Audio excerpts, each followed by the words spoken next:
It took 10 innings between these two teams last night to find a winner, and 4 runs was enough in the top of the 10th for the Bucs to overcome the Oilers in a very exciting matchup, and we have plenty more to come. 3 more games. This is only game 2.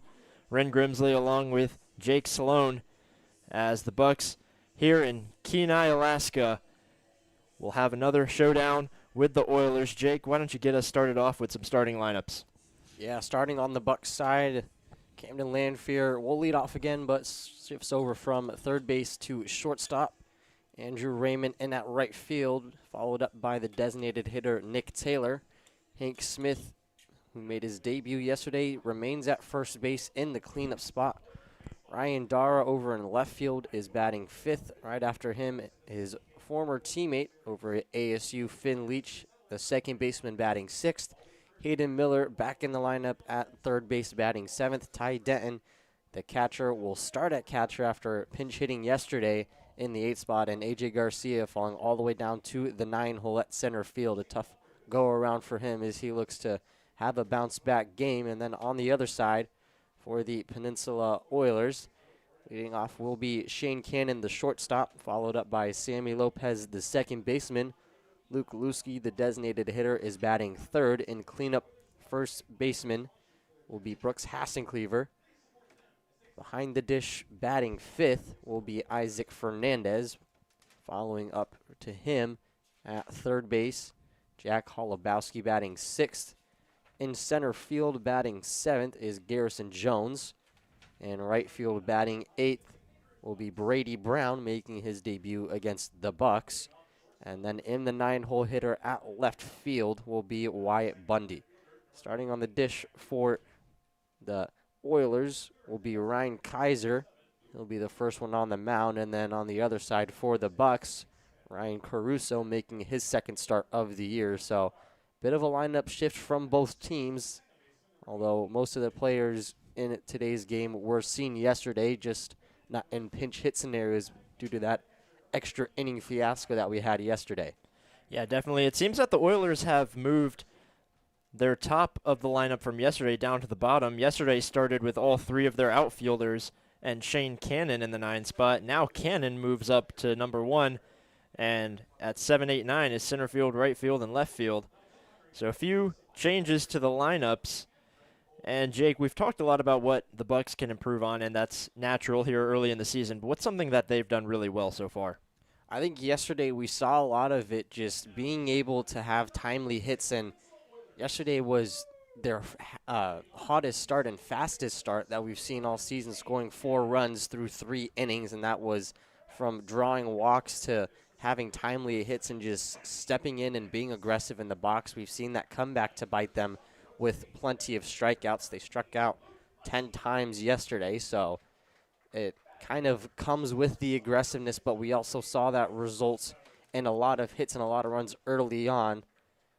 I think the biggest thing is on the mound, John Carlson through 5 2/3 only gave up 2 runs and was pretty close to only giving up 1 before that 5th inning got away from him a little bit. But we've talked about it before. The bullpen struggles will be the biggest thing for them, and it kind of is already at this point very telling of how far they can go each game is what they can get out of their bullpen. It seems like there's a lot of other consistencies throughout this team, but their arms behind their starters is the biggest thing going forward.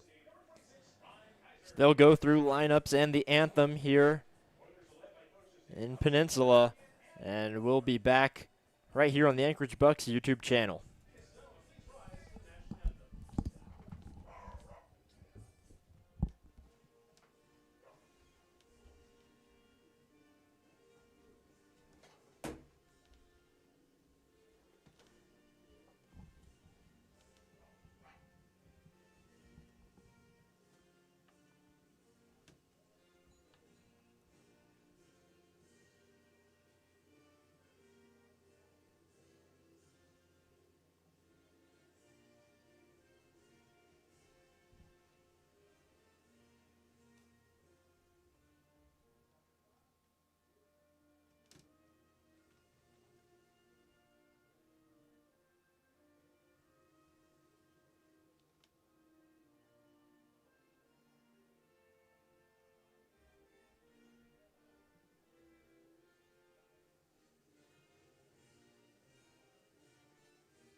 So Ryan Kaiser will start on the mound for the Oilers. The right-handed pitcher throwing down to his catcher, Isaac Fernandez. He's already appeared in one game in 5 innings of work, gave up 4 runs, all of those which were earned. Walked 4 batters, hit 2 more, struck out 3. Just finished up his junior year at Southwest Baptist University as a Bulverde, Texas native, and a very intimidating presence on the mound. Stands at 6'8" and 235 pounds, so he towers over batters when he's on the mound, and certainly a sight to see for opposing batters when the pitcher has that much height on you. And he'll face off against Camden Lanphier first. Lanphier, a guy who's moved around several different places in the lineup, both batting and defensively. Today he'll be put in at shortstop as Hayden Miller returns to that third base position. Out yesterday, just a little bit of a break, trying to get some more guys in. Back in today.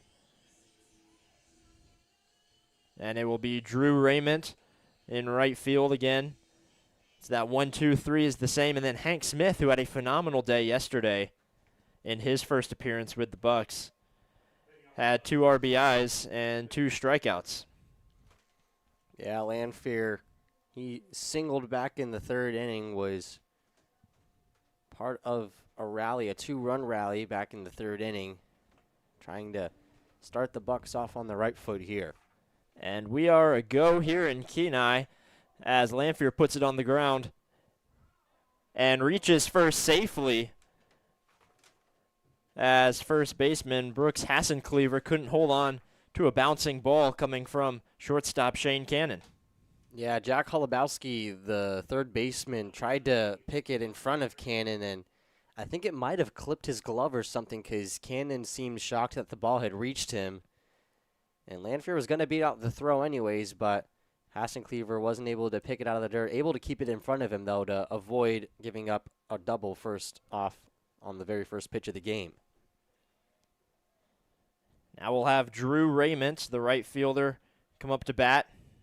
Had a double in his first appearance yesterday and reached home.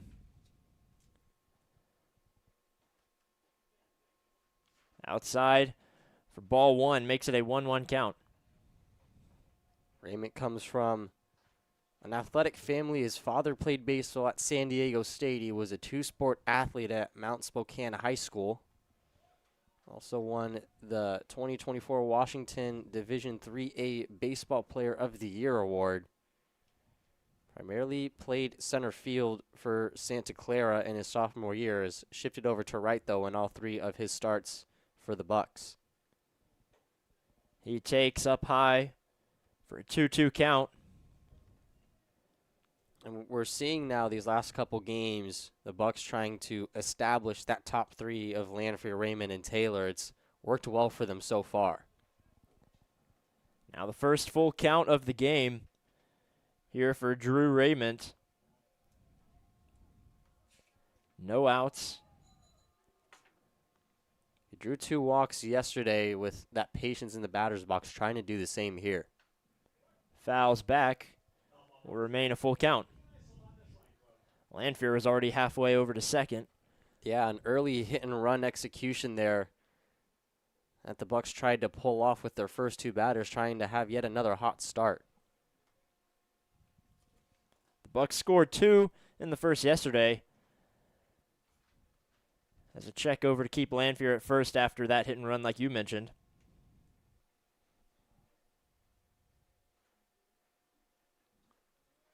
Lanphier has only stolen 1 base here in the season. Fouling back again. Certainly has the speed. Went 9 for 10 at Central Arizona in college ball this year. Probably a leading reason why Kirk Schreider has decided to keep him in that leadoff spot. And Lanphier just a little too far off the bag, gets caught at a pickoff attempt from Ryan Kaiser is successful. Yeah, just got too jumpy over there. Kaiser made him pay. Trying to be a little too aggressive there to start the game, and winds up coming back to cost the Bucs. So still a full count for Raymond. He will take ball 4, and first base is occupied once again. You wonder if Raymond was just able to get back there in time if that pitch winds up being a ball again. Bucs were that close to having 2 runners on with nobody out in the top of the first. Instead, they'll have to settle for the man on with 1 gone. It will be Luke Taylor who debuts at the DH spot today, here third in the lineup. He's bounced back between catcher and first base. And now with Ty Denton in at catcher and Hank Smith at first, he will bat in the designated hitter position as he takes strike 1. Yeah, with how good Raymond and Smith have been ever since coming in a little late for the Bucs, the lineup's got a little bit tougher for other players to work their way into. We haven't seen Carson Umfress in a while. We talked about Hayden Miller finding his way back into the lineup, but it's getting a little more crowded than it was on opening day. 1-1 gets in for strike 2. Fastball finding the outside of the zone, and Luke Taylor down to his final strike.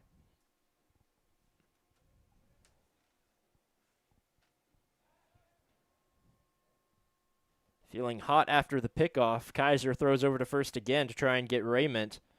Raymond able to be safe at first. It's hard to blame him. Raymond stole 12 bags at Santa Clara this year. Hasn't gotten the chance to attempt one here so far for the Bucs. Low and away for ball 2.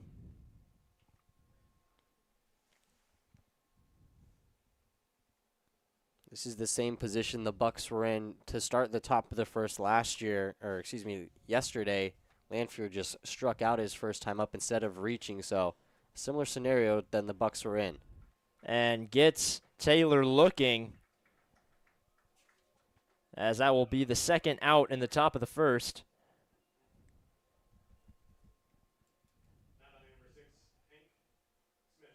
So we'll see Hank Smith, who debuted yesterday, ended the day with 2 strikeouts in the 5th and the 8th, and then in the 10th was able to drive in a run, one of those runs being one of the winning runs.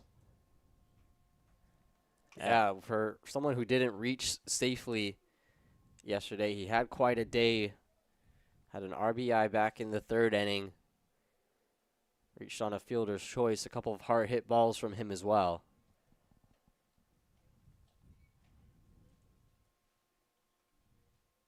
Has a lot of power in that 6'2", 205 frame. Hit 11 homers for Point Loma Nazarene University this year. Swings and misses. Down in the count, 0-2.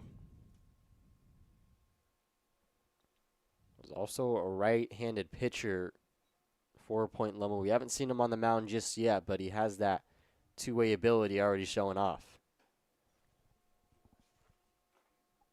Takes outside, 1-2 count. Looking to keep things alive in the first inning.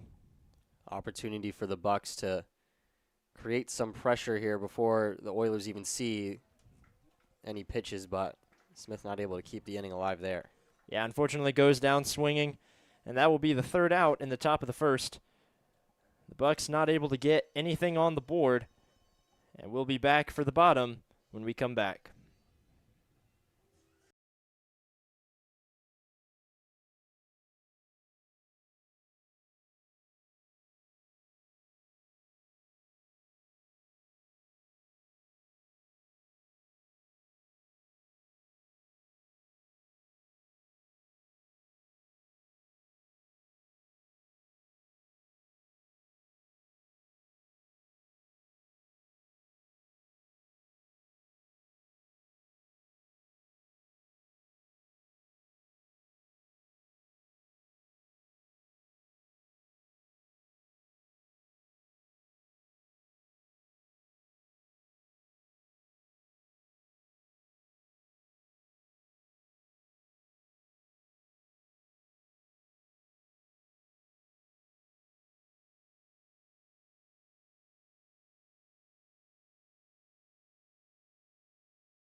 Ryan Caruso coming to the mound for the Bucs. The first batter he faces will be shortstop Shane Cannon, so both shortstops in the game leading things off for both teams. Caruso's first pitch right down the middle for strike one. Caruso made his first start against the Chinooks back on June 12th. Just gave up 2 runs in 4 innings of work. He's trying to be that 1-2 punch with John Carlson, who earned the win yesterday. Yeah, Carlson with an excellent performance yesterday, one that was much needed for the Bucs. We'll see what Caruso can do here on a 1-1 count. Puts ball into play, gets past the glove of shortstop Camden Lanphier. And both teams start with their shortstop, and both shortstops hit a single. Yeah, a strong start there from the Oilers. Caruso trying to keep this first frame scoreless. Now it'll be Sammy Lopez, the second baseman. And a left-handed batter. As Caruso's first pitch to Lopez is inside for ball one.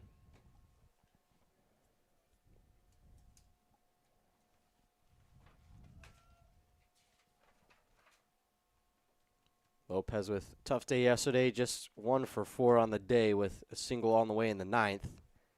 But that was a single that started a 9th inning rally, which was the whole reason why extra innings were forced yesterday.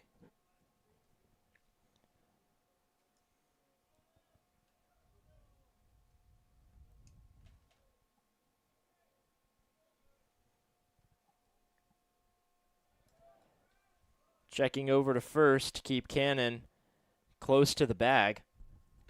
Not a bad idea with how it worked out in the last inning for the Oilers. Caruso trying to do the same there. And a take for strike two to Sammy Lopez. Caruso struck out 5 batters in those 4 innings last week, trying to get a hot start here in his second start.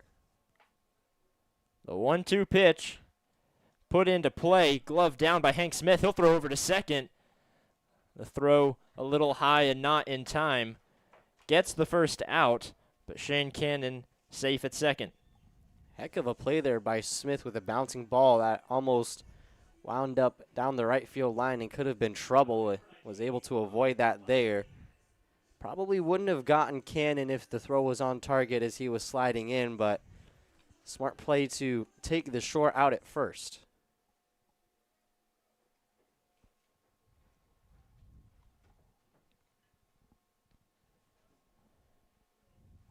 Now Luke Lusky up. He continues to bat in the DH spot.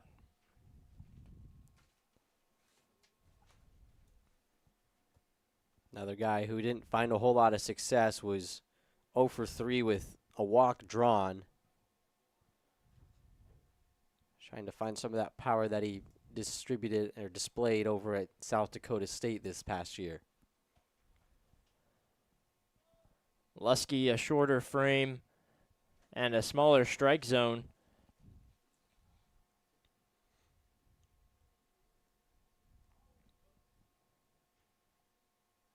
Ryan Caruso delivering the 1-1 with 1 out in the bottom of the first. Swing and miss from Lusky for strike two. Yeah, he's got a lot of power behind that 5'10", 230-pound frame. He's hit 35 career home runs in 4 years at SDSU. That's tied for 5th in the program's history. 13 of those came this season. Popped into foul territory in right field. Raymond won't be able to make a play on it. Stays a 1-2 count.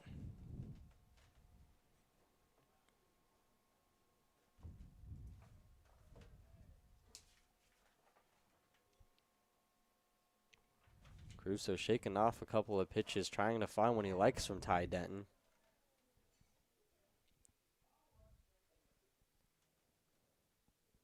Looking back at second before firing. Check swing gets past Denton. And that will be an easy take to third on a wild pitch for Shane Cannon. Yeah, Denton just kept looking over to see if Cannon was going to advance, and by the time he was anywhere close to the ball or close to making the decision, Cannon was almost already into third. So an easy decision for him, and the first run of the game just 90 feet away.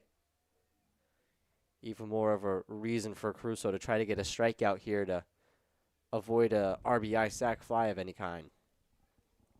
Looking to put Lusky away on the 2-2. And lined over to Camden Lanfear at shortstop for the second out. Heads up play there by Lanfear. Cannon wasn't far enough off the bag to warrant a throw for a possible double play, but a huge second out, and there was a bit of a shift put on. Lanfear was about 10 or 15 feet closer in between second and third base than he normally was because Hayden Miller had to cover third. He shifts back to his normal spot now, but the mini shift was played perfectly because Lusky hit right into it. Inside for ball one with 2 outs. It'll now be Brooks Hassencleaver, who moves up to first base. Played at right field yesterday. And was second in the lineup yesterday, now in the cleanup spot. Knocked in a single and drew 2 walks yesterday. A solid outing for him. He pops that one into center field. Garcia there for the grab and the third out of the inning. So Ryan Caruso gets out of the first with a runner on third. And the Bucs will head back to offense here on the Bucs YouTube channel when we come back.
It'll be Ryan Dara, the left fielder, coming to bat now in the 5th spot.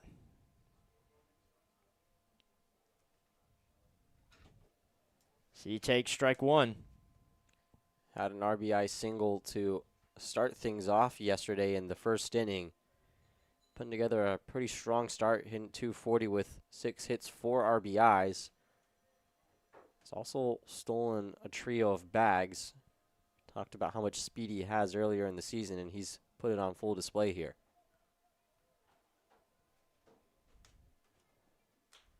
Puts that ball into play up the middle. Just beating out the throw is safe at first. And another leadoff hitter for the Bucs. Just talked about his speed and saw it right there. A slow dribbler up the middle that Cannon, instead of trying to rush it, kind of let the ball just come to him, and that gave Dara plenty of time to beat out the throw. We've seen Dara do that many times, beating out the throw.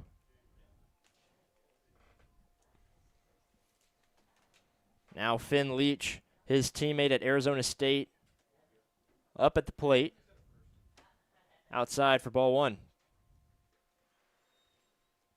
Yeah, Leach for the time being deciding to stick around unless he enters the portal at the last second. Dara just committed to Tulane yesterday after entering the portal at the beginning of June. The Louisiana native said he wanted to be closer to home, and what better way to do that than go to your home state?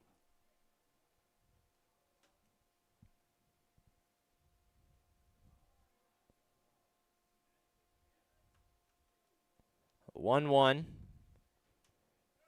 There goes Dara as put into contact, and Dara will have to head back after the catch from left fielder Wyatt Bundy. Yeah, it was a solid hit ball from Finn Leach, but just went right to the left fielder. Bucs for the second time after getting a leadoff man, trying to take full advantage and put a hit and run into action, but so far both times have been unsuccessful.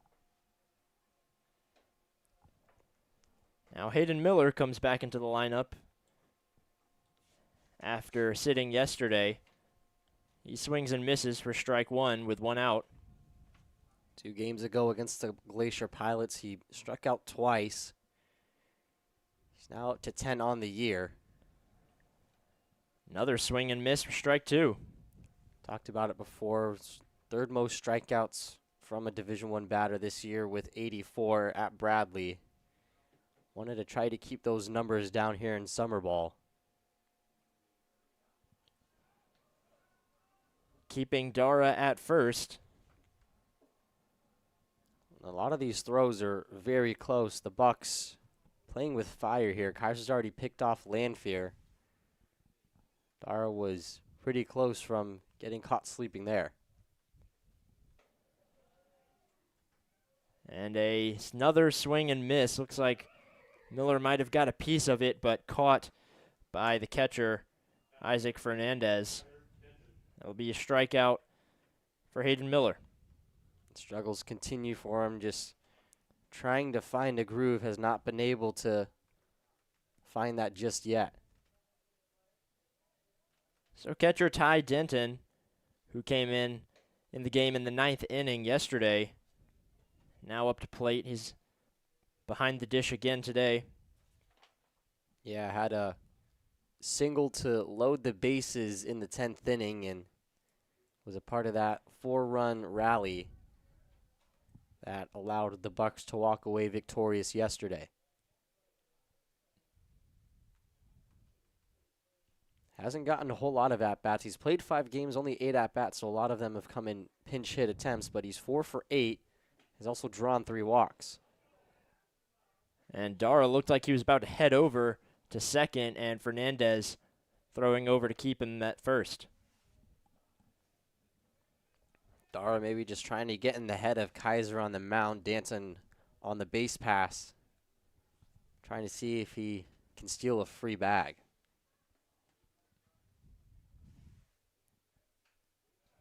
Fouled back for strike one. It's a good thing that netting was there. It was coming right for us. Again, I would have caught that one. We do have some seat pads in here that also would have helped cushion the blow. Trying to keep the sun from beating down on our computers as Denton pops that one into shallow left and caught for the third out. So the Bucs leave a runner on for the second straight inning, and we'll head to the bottom of the second where the Oilers will have Isaac Fernandez up first when we come back.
Isaac Fernandez coming up to the plate, the catcher for the Oilers.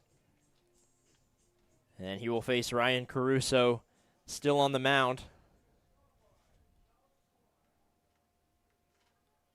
Yeah, both pitchers gave up a leadoff runner and stranded them on base last inning. Oilers did that in the top of the frame. Caruso, I'm sure he would like to not have any base runners at all.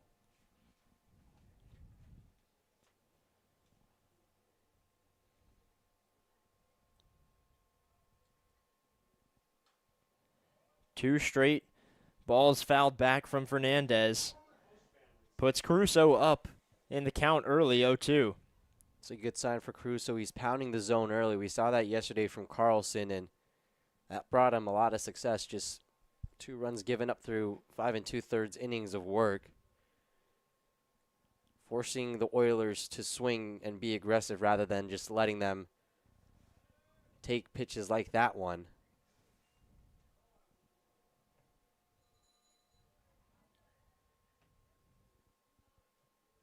That was a big struggle for the Bucs to start the season with all the walks they had given up. Yesterday seemed like a new leaf had turned over until the bullpen came in and gave up a lot of free passes. Another ball fouled back. A 1-2 count to Fernandez. No outs in the bottom of the second. Caruso still looking for his punch out. All 3 outs last inning were balls that were put in play. Puts this one into play into right field and lines out to Drew Raymond for the first out of the bottom of the second. Raymond got a great jump on that ball. Certainly a shot into right field. Was very hard hit, but Raymond was positioned perfectly and didn't have to move too much after getting a great jump off of contact. It'll now be Jack Holubowski, the third baseman, one of 4 third basemen for the Oilers who came into the game yesterday. Yeah, it was a busy day for substitutions on both sides. Holubowski singled in the 9th, his only time up. Chops this ball over to Hayden Miller, who gets a glove on it but can't hold on. And Holubowski will be safe at first. Yeah, it was a tough play for Miller to make, and it didn't make it any easier that the third base umpire was right in front of him.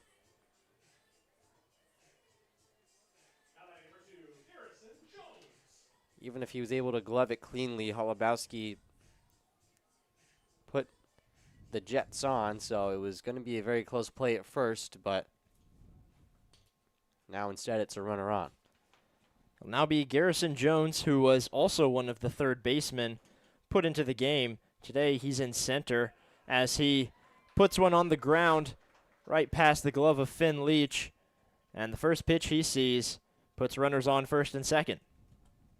Talked about how aggressive Caruso's been pounding the strike zone, but Oilers are using that aggressiveness against him right now, taking a 2-strike approach for every pitch, protecting the plate, and it resulted in a pair of hits now.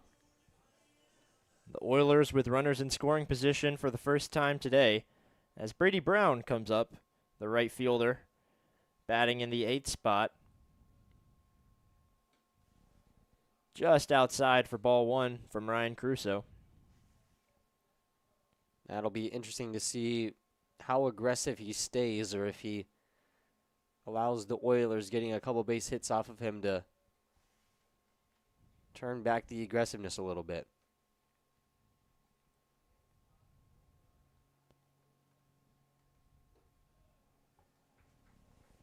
That ball low makes it a 2-0 count.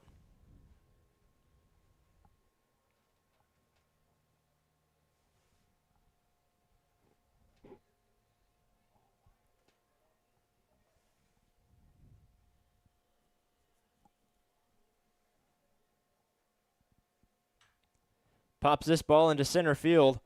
Garcia only taking a few steps forward to get it and throwing it into Lanphier for the second out. Yeah, he read that perfectly, was able to take a few steps back so he could bring his body into the throw and keep Jones, or excuse me, Holubowski at second base, not allowing him to tag up. A great play by Garcia, who is seeing a lot of action here early. So the final hitter for the Oilers, Wyatt Bundy, the left fielder, comes up to the bat.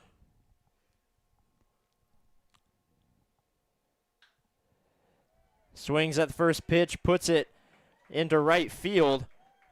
Coming home, a runner scoring safely. That's Jack Holubowski, who rounds third and makes it 1-0 in favor of the Oilers. Another batter for the Oilers that wasted no time putting the bat to the ball. Just a well-placed hit from Bundy, and not enough speed on it for Raymond to have an accurate enough throw. So it was a close play at home, but Holubowski was rounding third with a purpose. So I don't think there was much of a chance to get him out there. We'll see Shane Cannon back at the plate. He had a single his first time up.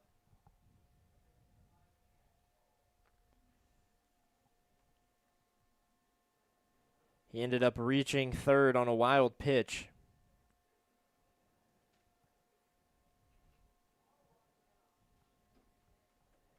Here with 2 outs, Ryan Caruso delivers high for ball 2.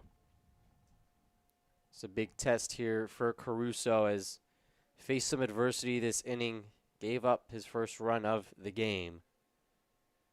Has a chance to limit the damage to just 1 if he's able to record an out here.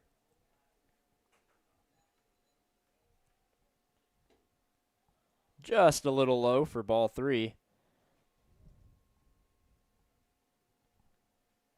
It's a really tough pitch for Caruso right there. Almost was able to paint the corner. Would have been a pivotal strike 1. Now he has no choice but to try to just attack the zone, stay alive in this at-bat. Puts one in for strike 1. That was a well-placed pitch there. We've seen a lot of pitchers with a 3-0 count just throw a meatball over the middle, but with how aggressive these batters have been, he still had to pick his spot there on the outer part of the plate. He'll look over to second before delivering. Chopped foul. Now a full count.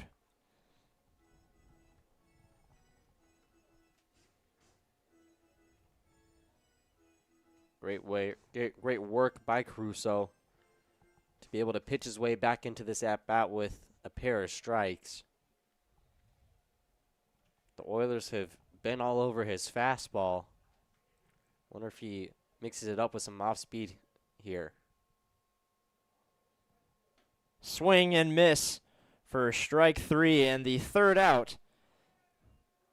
So runners have been left on in every half inning, and that trend continues as the Oilers strand 2, but are able to get 1 as they take the lead. And we'll be back for the top of the third here on the Anchorage Bucs YouTube channel.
Here in the top of the third inning, your score Oilers 1, Bucs 0.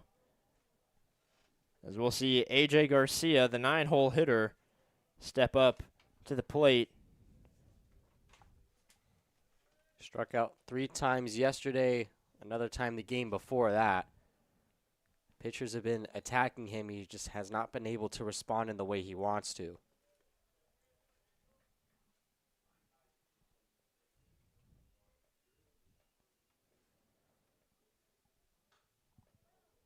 Just going foul down the first base line for strike 2. Looks like he fouled that one off his foot and came up limping. That never feels good, especially with how much power Garcia has. We've seen him hit one of the Bucs' 2 homers this year, so that ball looked like it was coming off his bat fast, and all of that pressure and momentum and force right onto the top of his foot.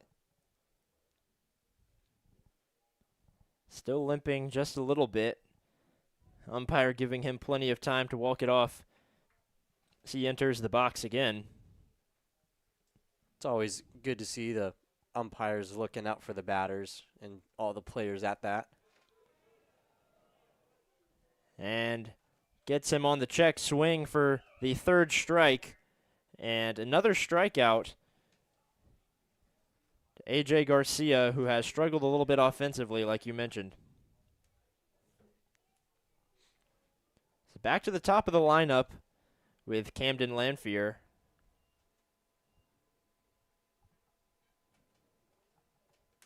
Lanphier hit a single in the first before getting picked off just a batter later.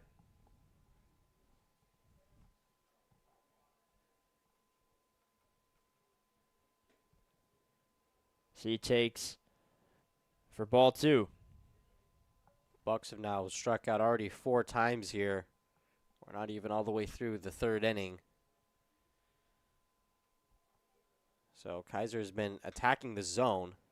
And Lanphier sends it into left center, gets down for a base hit, and he'll come around to second. The first double of the day for the Bucs comes off the bat of Camden Lanphier with 1 out. Yeah, great piece of hitting there from Lanphier. Was just talking about how aggressive Kaiser has been with attacking these hitters, and Lanphier saw that one all the way through, got all of his barrel on it, timed it up perfectly. You've seen how hard it is to hit a home run in this field. That one wasn't too far off. Drew Raymond walked his last time up. Continues to be patient as he takes ball 1.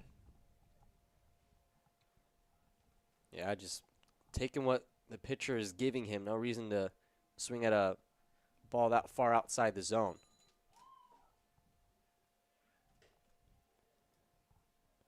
Another ball for a 2-0 count.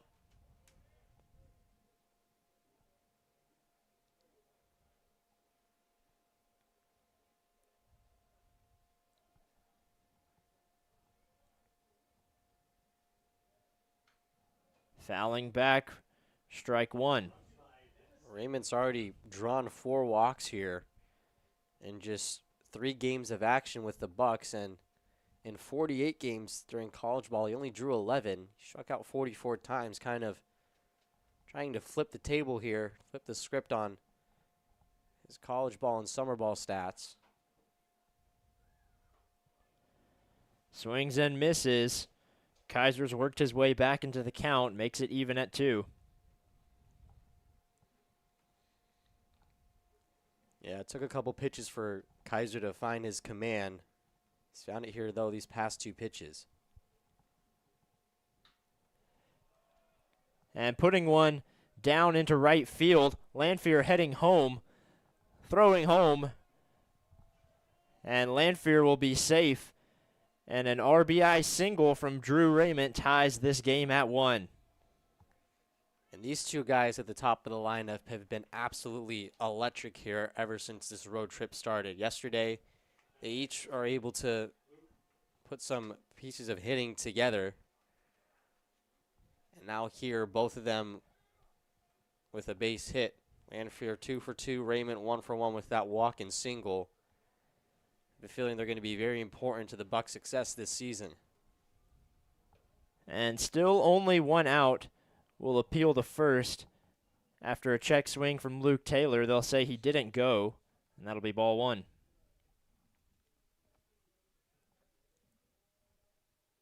Luke Taylor, who stole home yesterday. Mentioned I hadn't seen that with my own two eyes. He takes for strike one. Yeah, it was a double steal attempt with Taylor at third base and Ryan Dara over at first. Pitcher and third baseman kind of had a miscommunication and wound up with Taylor getting free pass over to home plate. Didn't even warrant a throw as he was caught in between the base paths. And the catcher threw to third. Before they could figure it out, Taylor was diving into home plate. Taylor sending one just a couple inches foul on that third base line. Voiced some frustration after the fact.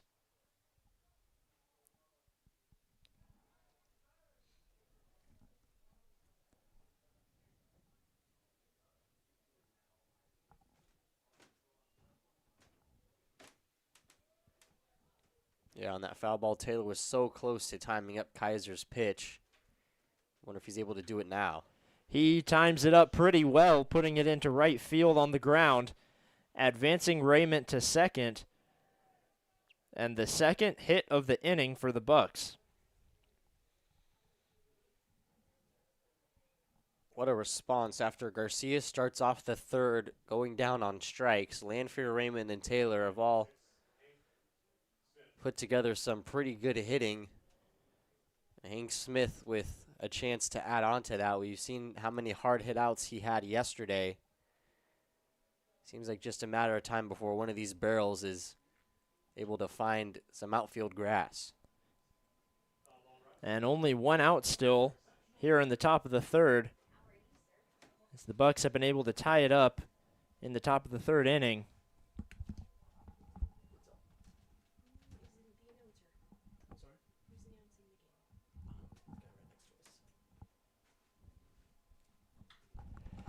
Sending this one deep by Hank Smith and just catching it a few feet in front of the wall will advance both runners, but a deep shot from Hank Smith for the second out.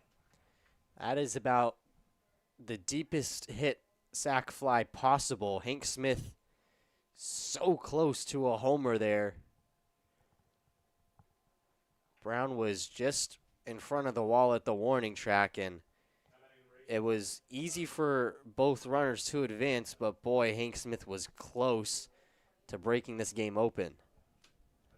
Would have been a huge home run had it just traveled a few more feet.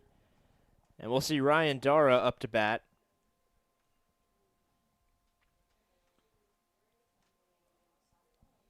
Big chance here for Dara with two runners in scoring position. You've seen his infield singles. He's able to find the outfield grass on a single to try to score a couple more runs here for the Bucs. And with that speed of Dara, pretty much any time he puts it on the ground, feel like he has a chance to make it to first safely. 0-2. Just a few feet foul. Catcher Fernandez thought it might roll fair, gave it a little bit more time before finally picking it up. And Raymond, if that was fair, was just kind of daring Fernandez to give chase after him. Would have been quite the broken play had it been a fair ball.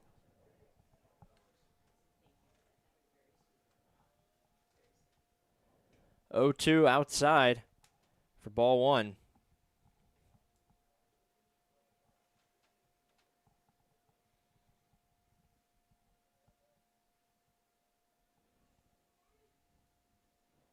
Two outs, two runners in scoring position. As he chops another one, started fair before rolling foul. Dara just in front of that breaking ball. Kaiser's been able to have some pretty solid command between his fastball and off-speed pitches. Dara just barely able to fight them off. Is an early mound visit for the Oilers with Kaiser in a little bit of trouble here. Yeah, they might feel like Ryan Dara has a pretty good read on the ball right now. He's just come close a few times to putting it in play. And certainly don't want that to happen with runners on second and third. Yeah, this is a very important at-bat and still a pretty early part of the game. If Dar is able to successfully fight off all these pitches and find his pitch, could be trouble for the Oilers.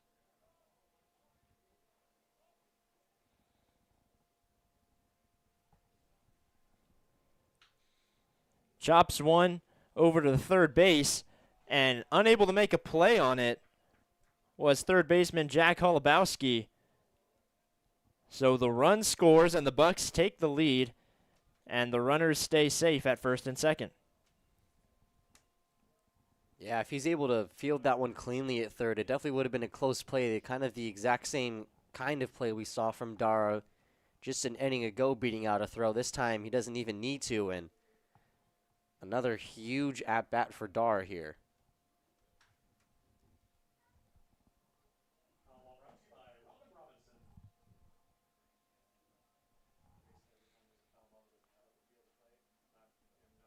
So Finn Leach up to bat. With the runners on first and second, fouls back for strike one.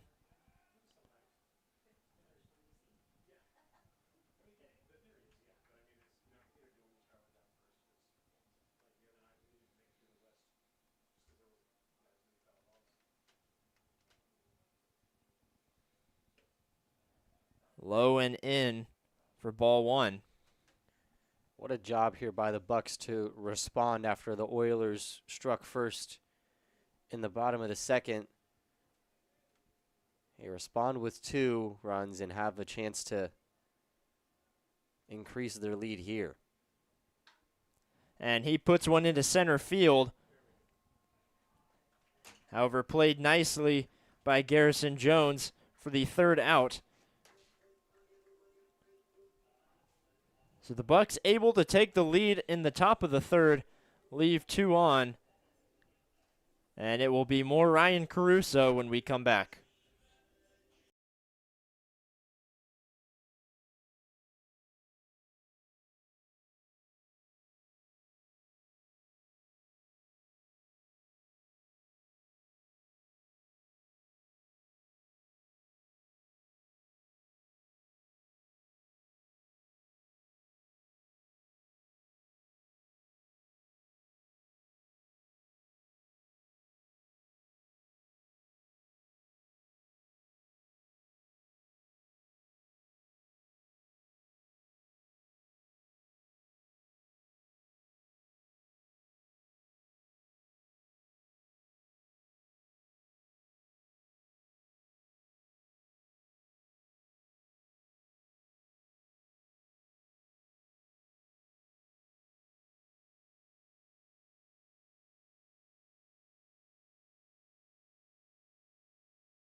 Back here for more Bucs baseball as Sammy Lopez gets things started in the bottom of the third for the Oilers.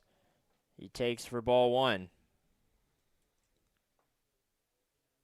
Now an important inning for Caruso to maintain this 2-1 lead for the Bucs after his offense did its job and provided him with some run support.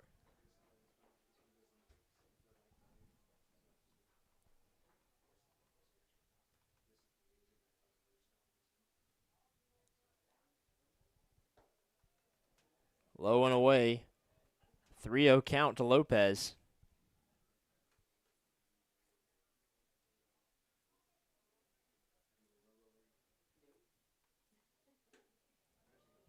And a 4-pitch walk from Caruso. Goes ahead and puts a runner on first with no outs in the bottom. Definitely not the start he was looking for. Didn't deliver a single strike to Lopez, and the leadoff runner is on without having to do much of anything.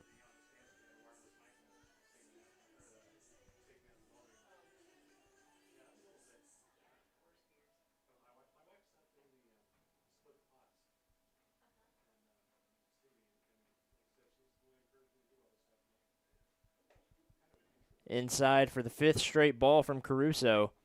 And Ty Denton will come out to the mound to speak with his pitcher.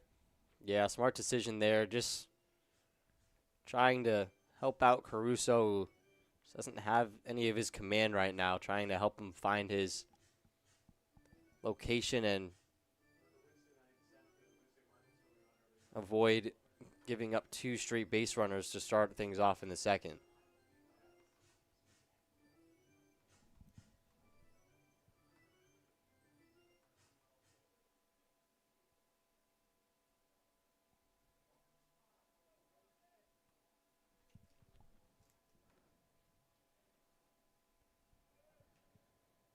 Checking over to keep Sammy Lopez at first.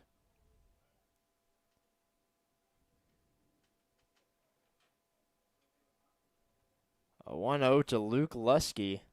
The DH gets a strike.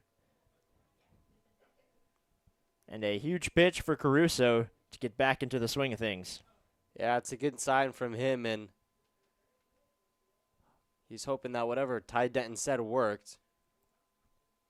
Obviously, it's just 1 pitch, still got a lot more baseball left, but 2 strikes now is definitely an improvement to his previous 5 pitches.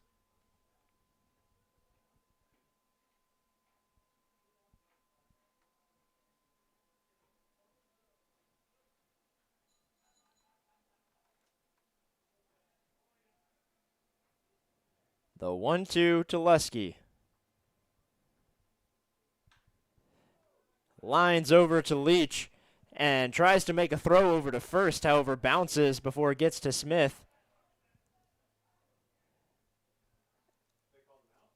And Lopez had to get back to first, but however didn't after the catch from Leach, and it seems everyone's a little confused out there. Yeah, Leach's throw was off the mark, and then it was a great job by, I think it was Leach, who him and Lanford both went to cover second, realized nobody was on first, so Leach sprinted over towards first, acting like he had the ball. It confused Lopez, and then Ty Denton, who had the ball, stepped on first. Sammy Lopez thought he missed the bag, so he dove back, thought he was in there in time, but the first base umpire saw that Denton had obviously stepped on the bag, so a double play nonetheless, a confusing one at that, but it's 2 outs for the Bucs. One of the strangest double plays you'll see. So now base is empty for Caruso with 2 outs as he deals to Brooks Hassencleaver.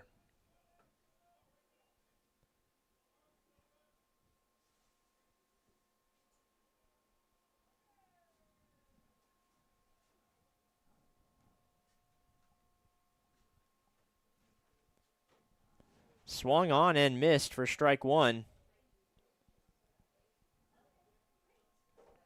Hassencleaver just trying to find some success at the plate. Hasn't seen too much of that these last 2 games.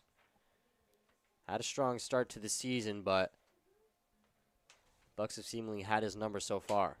Had just a single yesterday as he takes now in a hitter's count 3-1.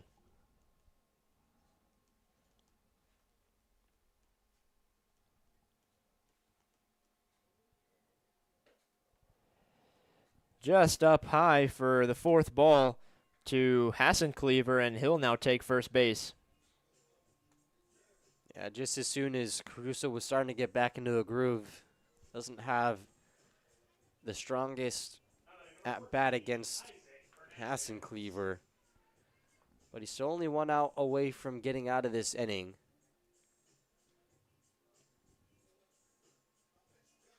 Just trying to find that confidence once again.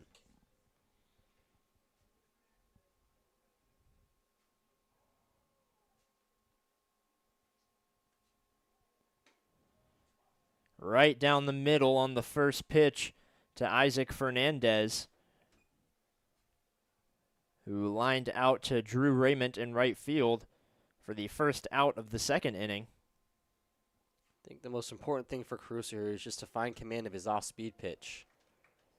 And puts one in right field again, this time down for a base hit. Runners on first and second here with 2 outs.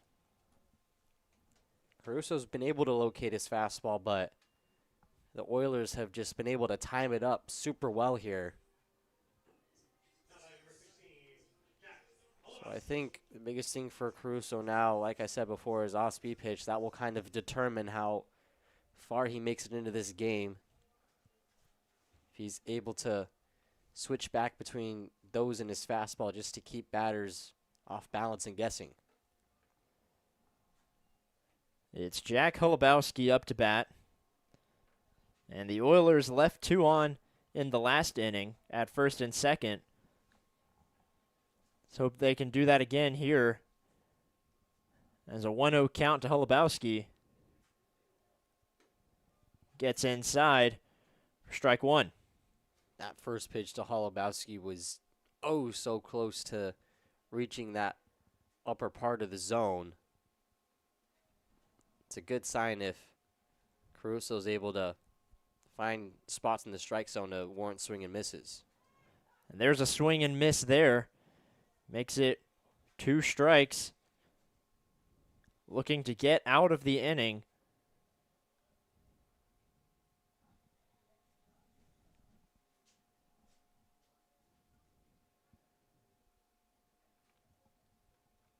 And another swing and miss tipped into the glove of Ty Denton for strike 3 and out 3 in the third inning. Your score, Bucks 2, Oilers 1. We head to the top of the fourth here on the Anchorage Bucs YouTube channel.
Kaiser back out on the mound for the Oilers, and it will be Hayden Miller who struck out in the second inning. He swings and misses the first pitch he sees. Yeah, there's been a lot of those for him. Just a rough patch that he's trying to work his way out of. It's hard when there's only about half as many games in summer ball as there is in a college season. Not a whole lot of time to work your way out of a slump. Doing his best to try to find something. Yeah, and you pretty much play every day, so not much time to get work in between games. As the 0-2 to Miller. And Miller pops up into shallow right. Catching it after it went about a mile up into the air is second baseman Sammy Lopez for out one in the top of the fourth. It's progress. He made contact. I'm sure he would love to reach base safely, but taking the small victories when you can and just looking ahead to the next at-bat is the best thing he can do right now.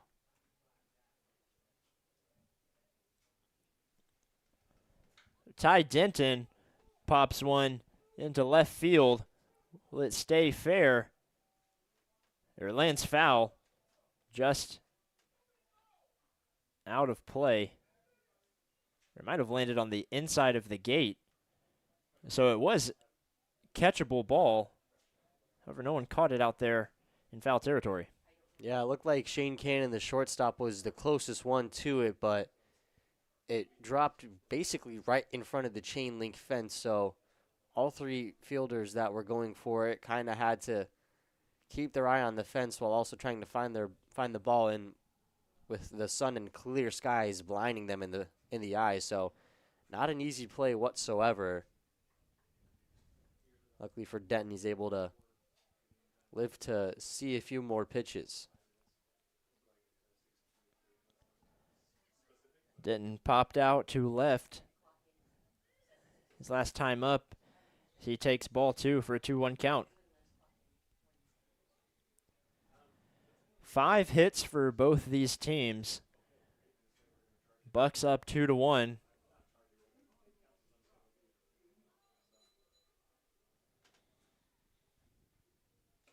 Outside, 3-1 count to Ty Denton. And right now for the Bucks, they know what they're getting out of the top of their order. Lanfear, Raymond, and Taylor have all seen the ball extremely well here in the early points of the season. It's just the rest of that lineup that they're trying to figure out to see who's able to give them the best chance. Denton sees that ball go just above the strike zone as he takes first base on a walk.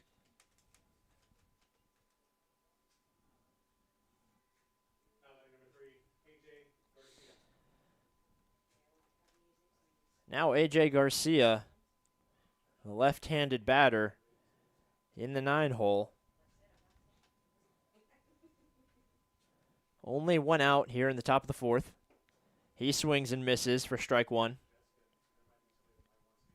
And it's him and Miller, the Bradley batters, that saw the highest of highs hitting a home run in their debut for the Bucks, to now struggling just to make contact. Garcia, another one of those guys trying to swing his way out of a slump. Has gone all the way from batting second just a couple games ago, now in the 9-hole. Trying to just stay in this lineup and figure out his swing.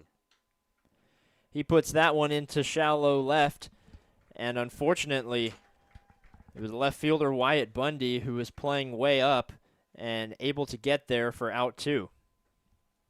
Yeah, normally that would be a bloop single into left field, but with how high up Bundy was playing, it was a much easier play. Didn't have to lay out or anything for it. Was positioned perfectly for that one, and tough break for Garcia. Back to the top of the lineup with Camden Lanfear, who has seen the ball well.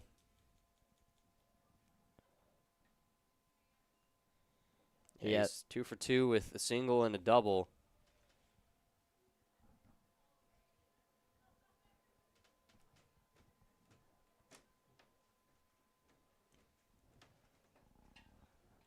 Lanfear takes for the second strike after fouling one back.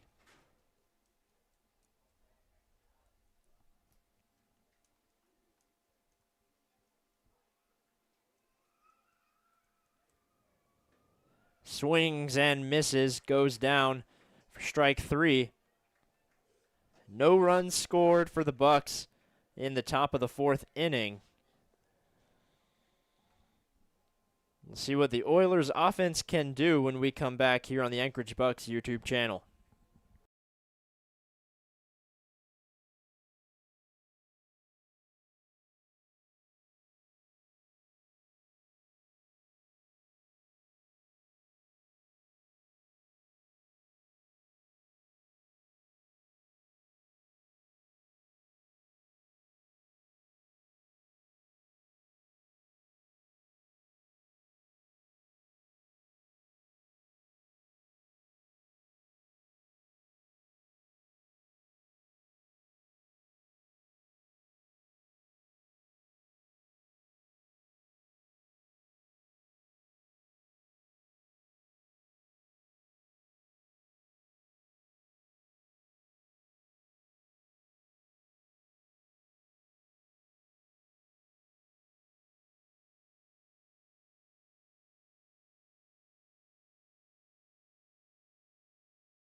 Leading off for the Peninsula Oilers will be Garrison Jones, the center fielder.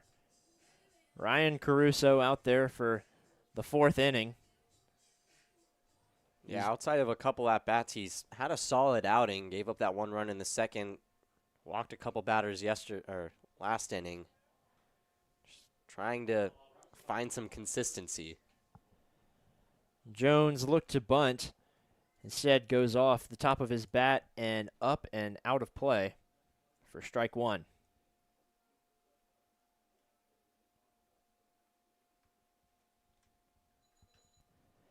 Bunts again. However, goes off his leg. 0-2 count for Ryan Caruso. He's only stolen 1 bag, stole 5 in 32 games for Yavapai College this collegiate ball season. Don't think he'll try to bunt here with 2 strikes. Definitely trying to put his speed on full display. That ball high and away for ball 1.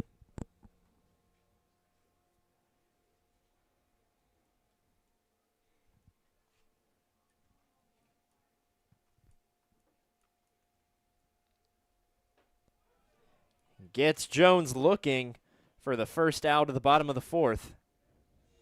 It's now back-to-back strikeouts from Caruso, up to 3 on the evening. Big bounce back from him after we talked about his command and location struggles the last couple innings. Wonder if he's able to finally lock those things in here in the 4th. We'll see Brady Brown, the right-handed batter, take one off the helmet and walk over to first base. We saw that happen yesterday. Now the 2nd day in a row someone's been knocked in the head. Luckily they're wearing batters' helmets out there. It's not the 1940s. Still just another thing of concern for Caruso out there.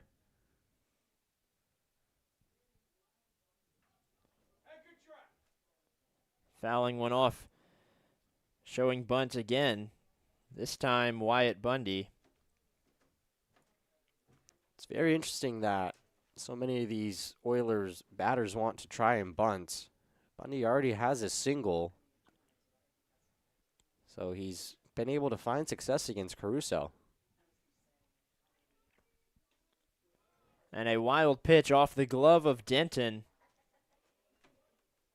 as Brown heads to second with ease. Then just took his eye off the ball there for a split second. Like you said, it was inside. Tried to get his glove over, but just couldn't in time. Now runner in scoring position for the Oilers.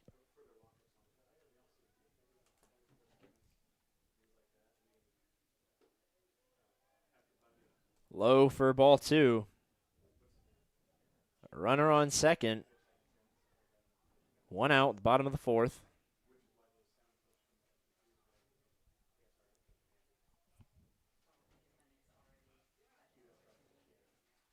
Caruso delivers.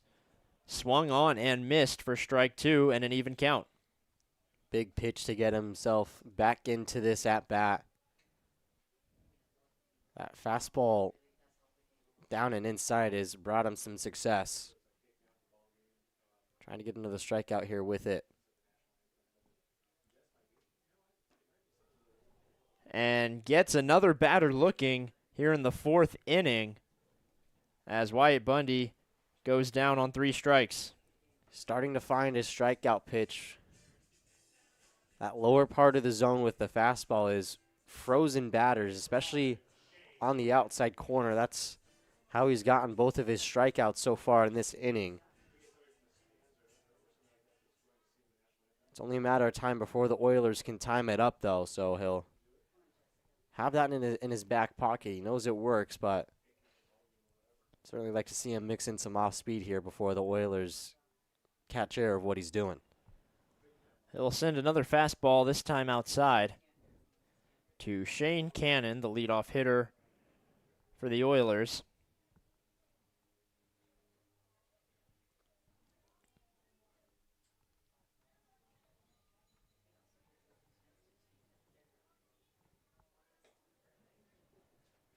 High for ball 2.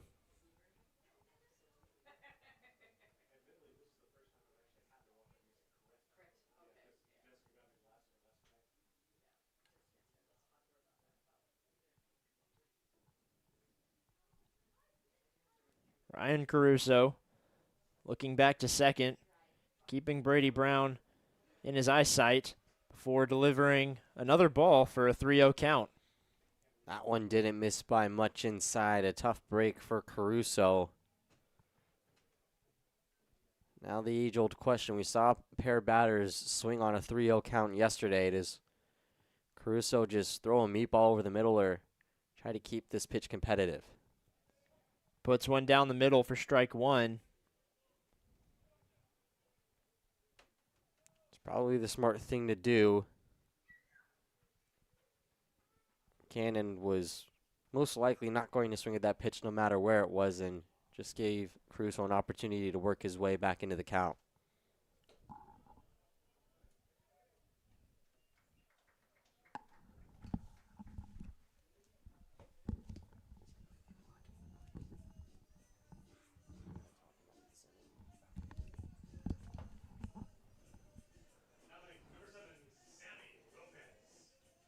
So a walk to Shane Cannon.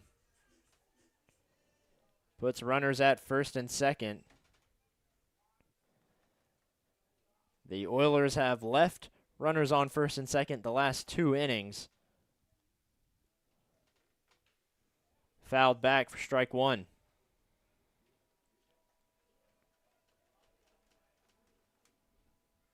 Now the 3rd inning in a row that the Oilers have generated multiple base runners.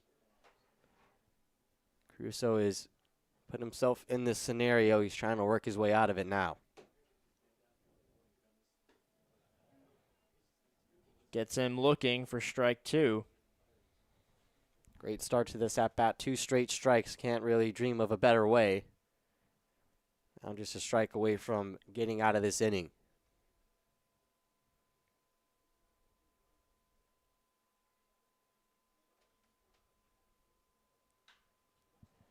Put over the middle as Lanphier reaches second before the runner Shane Cannon can for out 3. And wow, that was a close play at second. Definitely a gamble by Landfury. Would have beaten Lopez if he had thrown over to first. Didn't want to take that chance and instead was able to beat out Cannon to second base just in time. What a way to get out of the inning. So we'll be back with more Bucs baseball and Bucs offense when we come back.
Drew Raymond comes up to bat in the top of the 5th inning. Your score, Bucs 2, Oilers 1. Raymond has a walk and an RBI single so far in the game.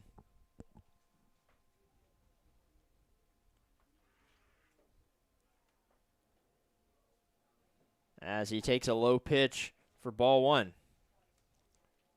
Yeah, definitely not as much of an offensive show through the first 4 innings compared to yesterday, but Bucs still holding on to their lead. Now it seems like it's just a matter of whether or not they can find some timely hitting and execute. The 2-1 from Kaiser. Outside, 3-1 count to Drew Raymond. Much like his first at-bat, Raymond not really having to do anything here so far. He fouled off the first pitch and is seeing 3 straight balls now. See, he pops that one foul for a full count. The pitches that he's gotten a piece of just a bit too low on his swing. Kaiser's still out there for his 5th inning of work trying to get a strikeout. The payoff pitch put foul down the first base line from Drew Raymond.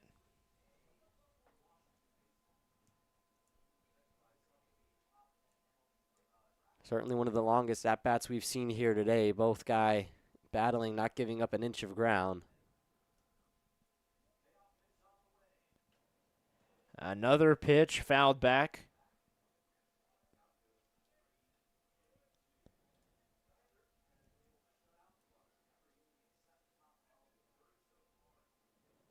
It's now the 4th foul ball of this at-bat. Any pitch that has reached the zone, Raymond has not let just drop in there. He's battled for it. And a great eye from Drew Raymond puts another leadoff batter for the Bucs at first base. It's now the 3rd time in 5 innings the leadoff runner has reached. They didn't score in either of those previous 2 innings. Now very important that the Bucs try to take advantage of this one this time. It will be Luke Taylor, the designated hitter, who got a ball right in on his hands. He drops the bat, a little shaken up. Yeah, that one hurt him bad. Waiting to see if the home plate umpire rules he went all the way around or is saying it's a hit by pitch, is now we'll have the umpires meet. That's the biggest thing, is if his bat went all the way around, it's a strike, and Raymond advances to second on either one. He smartly ran. So the umpires will converse to see if he broke the plane with his bat or if he gets a free pass, a painful one at that.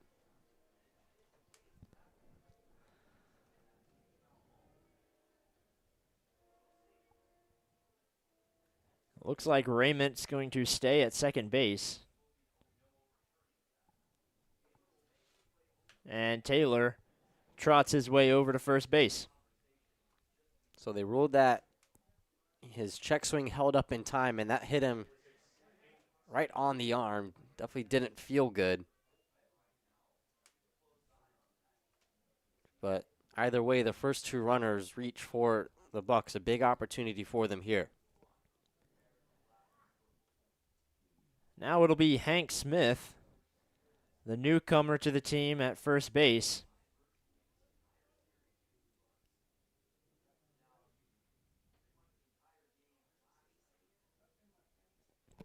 Still no outs. Bucs lead 2-1, and a chance to add to that lead here. Guys are looking a little shaky. There's some movement in the Oilers' bullpen. Doesn't seem like anybody's warming up just yet. But we are in the fifth inning. Both of these starters might be reaching their end. As Taylor pops that one foul for strike one.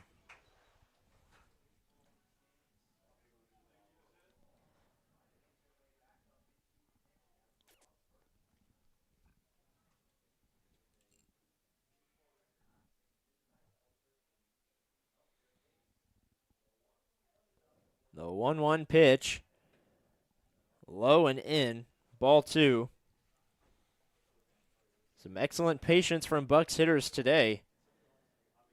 They've really taken many of the counts full and have 3 walks so far. Kaiser's definitely going to be careful with Hank Smith at the plate. Wasn't too far off from taking him deep in the last at-bat. Definitely going to try to paint the corners like he did just there and not give Smith anything too good of a pitch to get his bat on.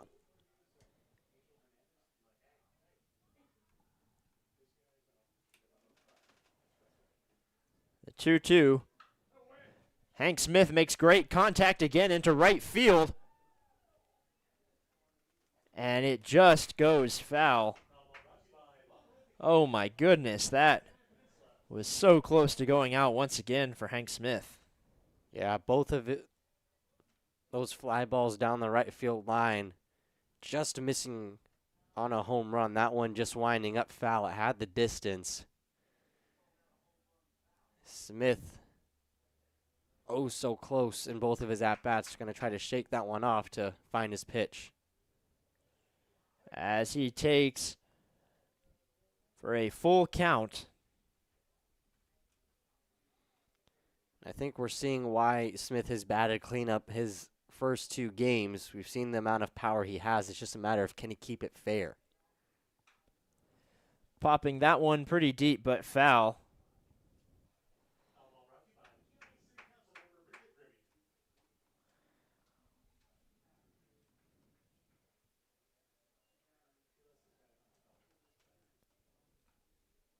So the payoff pitch from Kaiser to Smith.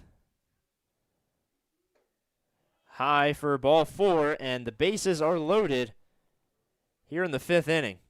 And still nobody out either. I wouldn't be surprised if Kaiser doesn't make it to the end of this inning, whether it's right now or later on, depending on how these next couple batters go. As there's the mound visit. There does seem to be a righty warming up in the Oilers bullpen. He's throwing pretty hard. Not sure if he's quite ready, though, to go. So this may be the Oilers just trying to buy Kaiser some time on the mound while his reliever continues to warm up. You don't want to throw a guy in there before he's completely warm. That could take a turn for the worse if he doesn't feel like he's fully ready and has gone through his routine. But you're also running into some trouble on the mound with Kaiser, your starter, loading the bases with nobody out, and come by the way of a pair of walks and hit by pitches. So it hasn't been totally by the Bucs doing. It's just them being patient.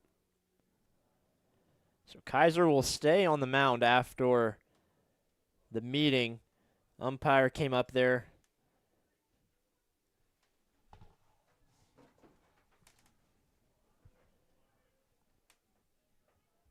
And the bases are loaded. No hits in this 5th inning. It was 2 walks and a hit by pitch. Still at 5 hits apiece between the two teams. As Ryan Dara swings big and misses for strike 1. He's reached base safely both times, but the ball has not left the infield. It was an infield single his first time and an error from the third baseman, Dara, trying to find some outfield grass here. Dara chops this one. It'll be fair. Touches up at third. The run will score, but a double play. It will be Luke Taylor out at third and then Ryan Dara out at first. Hank Smith makes it safely to second, and Drew Raymond heads home to make this a 3-1 ball game in the top of the 5th inning. Dara, all 3 times he's hit the ball, it's gone right over to third base. Holubowski's able to handle that one to get the double play, but like you said, a run still scores. Pops this one up in, it's fair, or excuse me, in play, and another run will score. Gets over the infield, and Finn Leach with a 2-out RBI single. 4-1 game, Bucs in the lead. Great piece of hitting there by Leach. Wasted no time and took that one opposite field right in to left over the head of Shane Cannon and in front of Wyatt Bundy. And Hank Smith, with a great jump off of the contact, was able to score all the way from second on the RBI single from Finn Leach.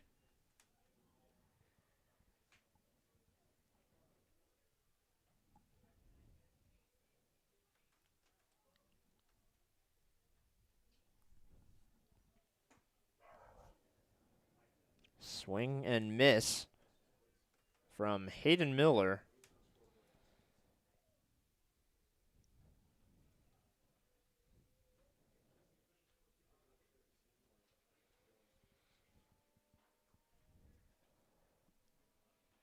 That was the first ground out of the game for the Oilers as Miller pops one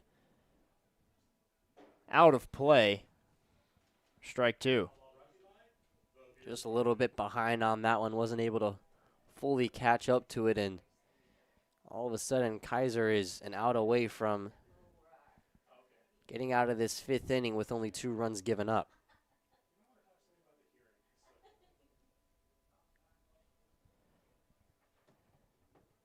Down to the final strike here in the 5th inning for the Bucs. Way outside, and an even count. Kaiser, well aware of the scouting report on Miller, knows how aggressive he can be, trying to get him to chase, but that one was way too far outside to warrant a swing from Miller. Does a good job of laying off of that fastball.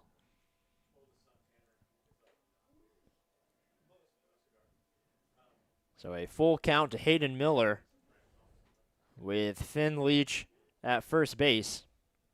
We've talked about how much he strikes out, but he also gets hit a lot. He was the 12th most hit batter in Division I and got hit 26 times and has been hit 3 times this season with the Bucs.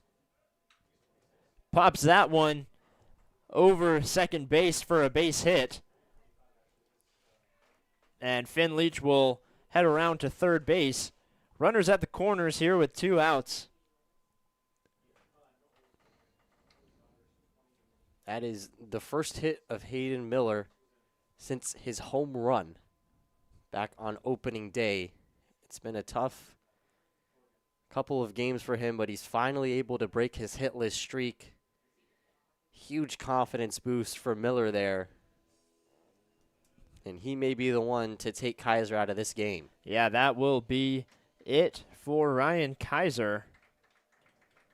He heads off the field after giving up 7 hits and 4 runs. All of those earned.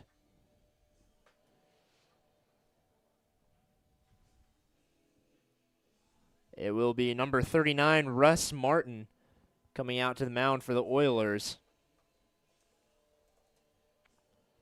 Now pitching for the Oilers, number 39, Russ Martin.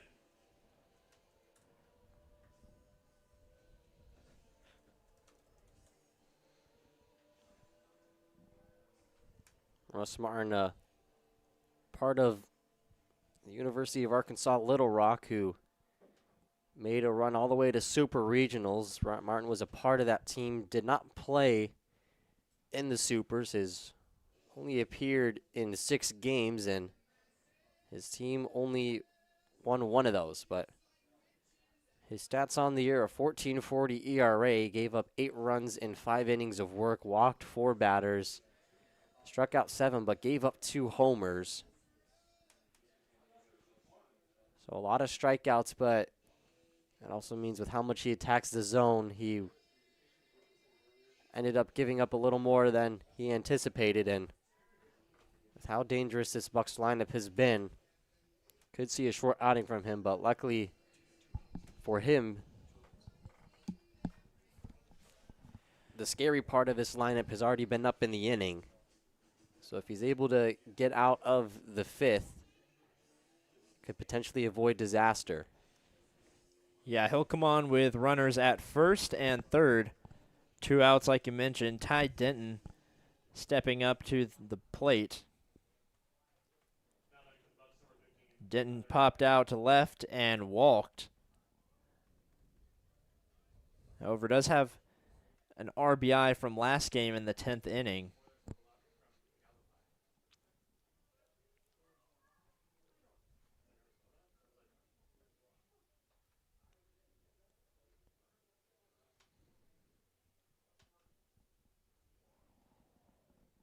Delivering to Denton inside for ball 1. Denton drew a walk his last time up. He's come up big whenever he's been in an at-bat. He talked about his clutch hit in the 10th yesterday. Has a chance to break this one open here. He'll take ball 2. Excellent patience from Denton so far.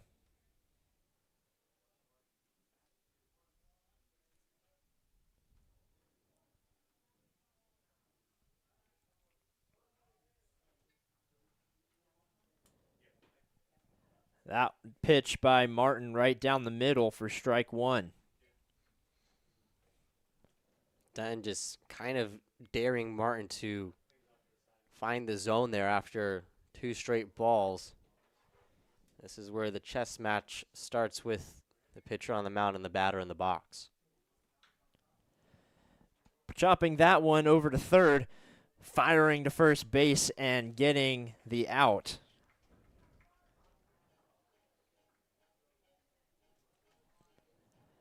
The Bucs able to put 2 more on the board. Makes it a 4-1 ball game as we head to the bottom of the 5th. We'll be back. Ren Grimsley alongside Jake Sloan.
New pitcher for the Anchorage Bucs as Cade Burkhart comes onto the mound in relief of Ryan Caruso.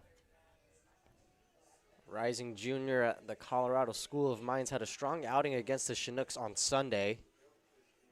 Pitched 2 1/3, only gave up 1 run, struck out 3, only allowed 1 hit, but also walked a pair of batters. It's been one of the stronger relievers out of the bullpen for the Bucs this season. He delivers a high fastball for ball 1 to Sammy Lopez, or excuse me, to Luke Lusky, the DH for the Oilers. Second ball goes high.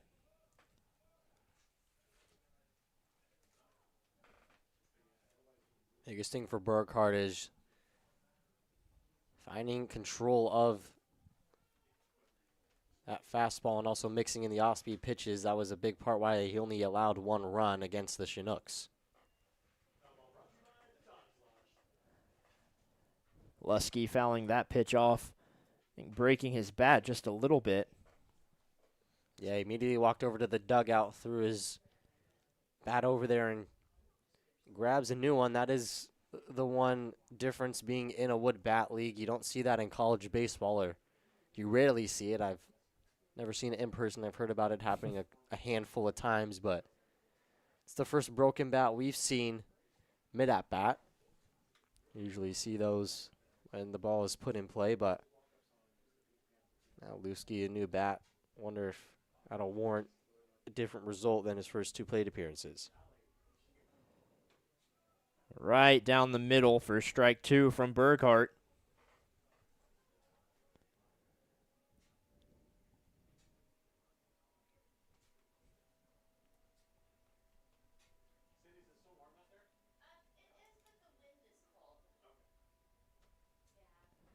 The 2-2. High for a full count to the first batter that Cade Burkhart sees this inning.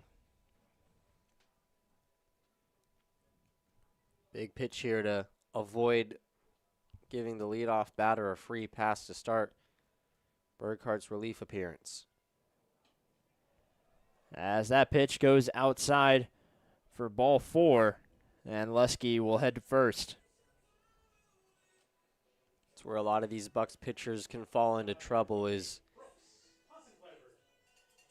starting off with giving up walks and then putting unwanted and unneeded pressure upon yourself. Burkhart just needs to be able to stand in there and deliver some strikes. Brooks Hassan-Cleaver now up to bat.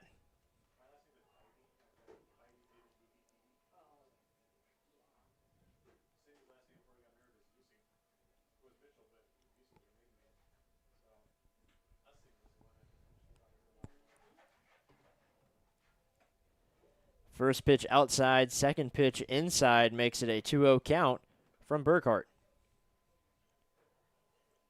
Tough start here, not able to find the control that he wants. This could get out of hand very quickly if he's not able to hone in on his location. The 2-0 also inside. And looking at the second straight strike potential, second straight walk potentially from Burkhart here.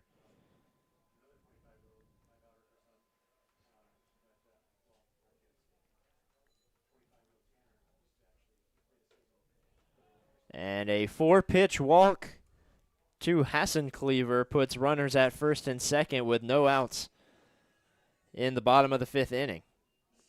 Now a dangerous spot here, and that'll force Kirk Schreider to come out and talk to Burkhart. Try to calm him down. Has a 3-run lead. Doesn't need to do anything spectacular here. Just make the batters have to swing their bat. Saw that yesterday with Carlson. He pumped the zone, was able to get a lot of outs. The day before in a relief appearance, Carson Umphris also able to do the same thing. More oftentimes than not, if the pitcher's able to find the strike zone, good things happen. Sure, you may give up a couple hits, but you avoid putting yourself in situations like this.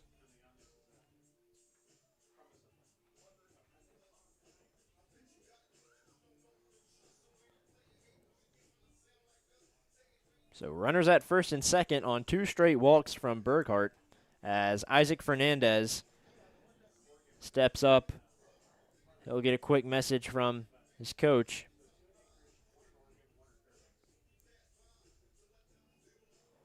Fernandez, the left-handed batter, had a single in the 3rd inning that went down right field.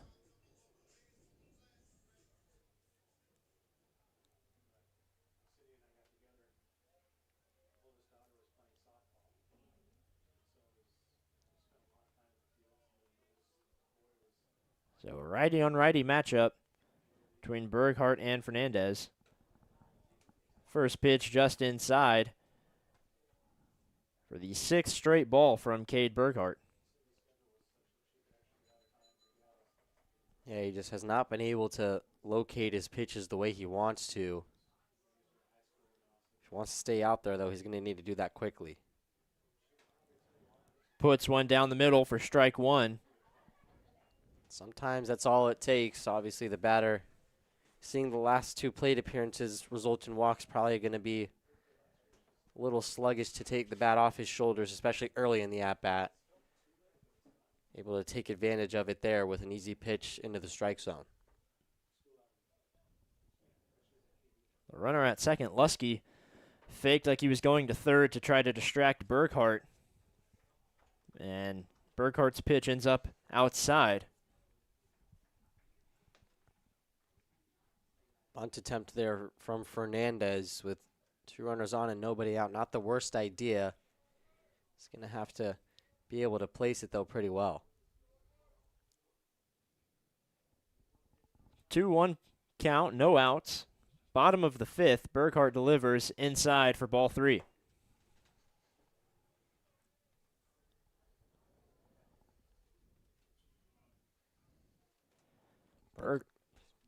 Just not been able to control any of these pitches. Seems to be all over the place. This could be a very short outing if he doesn't find control here quickly. Runner at second goes. Grounded to Hank Smith. And Burkhart wasn't able to get to first in time. And Fernandez will be safe with the bases loaded, still no outs. Yeah, Hank Smith was not going to be able to get there in time. Burkhart not having the best reaction time, and now that'll load the bases with nobody out. Nightmare situation for the Oilers after adding on to their lead in the top half of the inning. And unfortunate for Burkhart, who had a really good outing his last time out against the Chinooks. He came in for a little bit of long relief after the Bucs went down big in that game. Now playing with the lead as the potential go-ahead run steps up to the plate in Jack Holubowski. Good news for Burkhart is that there's a force out at any plate. Bad news is he has no outs and the base is loaded.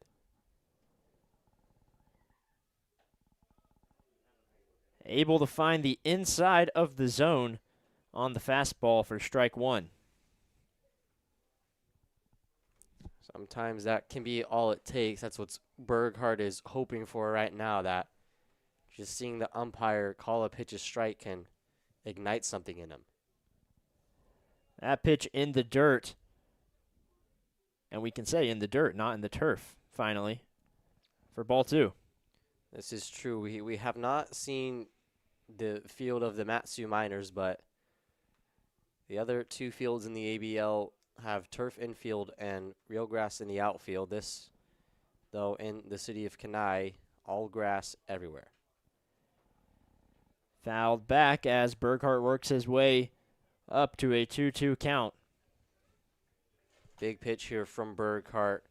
Could be huge if he can finally get his first out, and instill some confidence in him and the rest of his teammates.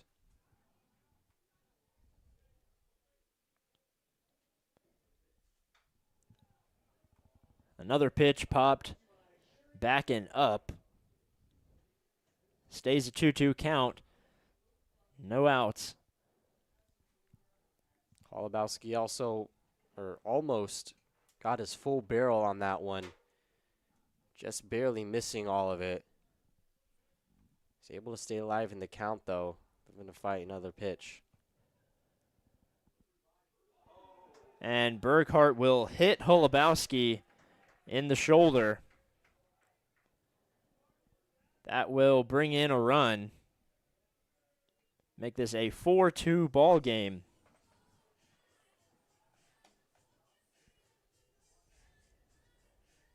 Not what you wanted to see from the Bucs there. Burkhart was so close to finally getting his first out, just misses badly inside. And the bad situation gets worse for the Bucs. Now Garrison Jones, who struck out looking his last time up, will face Burkhart. A pitch way outside, able to be gloved down by Denton. Yeah, Burkhart's going to need to hone in on his location here before this gets any more out of hand than it already is. And Kirk Schreider's going to have a very short leash on him, already getting two righties warming up in the bullpen.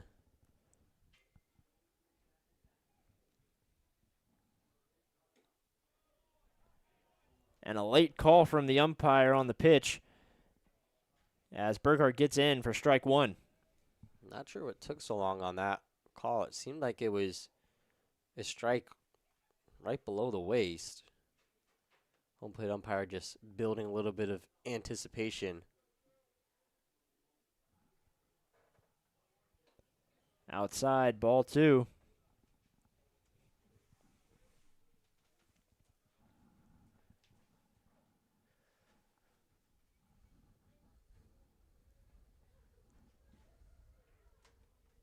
The 2-1 pitch from Burkhart.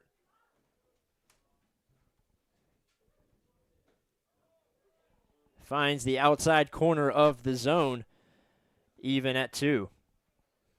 It's just the most important thing for Burkhart right now is don't try to make the batter chase, force him to pick the bat off his shoulders.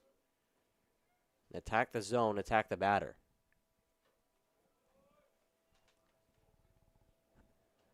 As we have another full count.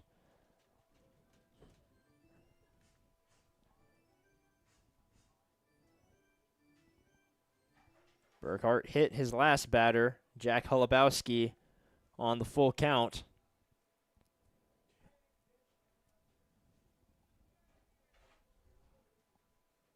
He delivers. Outside. Brings in another run. And it is a one-run ball game. Bucs still in the lead, no outs, and Kirk Schreider will head to the mound and make a call to the bullpen. Yeah, that'll be it for Burkhart. Definitely a forgettable outing for him. Couldn't even record an out. But walked home a run and hit a batter to bring another run home. And just like we talked about before, this bullpen for the Bucs can't seem to find any sort of consistency, forcing Schreider to throw more arms than he would like to. When you're in the midst of 8 consecutive days with a game, that's not what you want to see.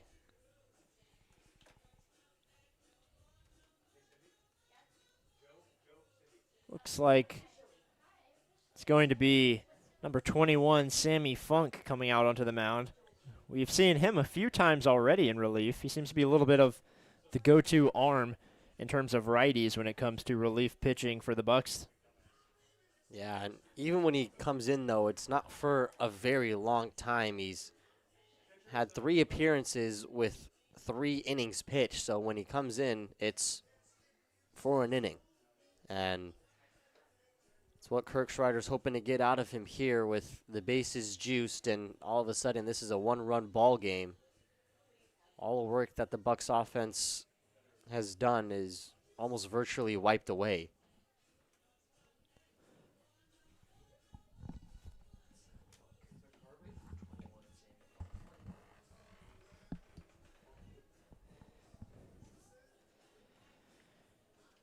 So I guess the good news for Burkhart, he didn't give up a hit, did give up 3 walks.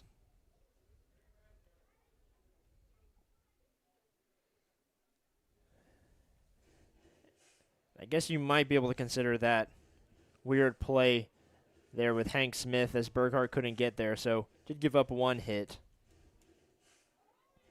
And of course the hit by pitch that drove in a run.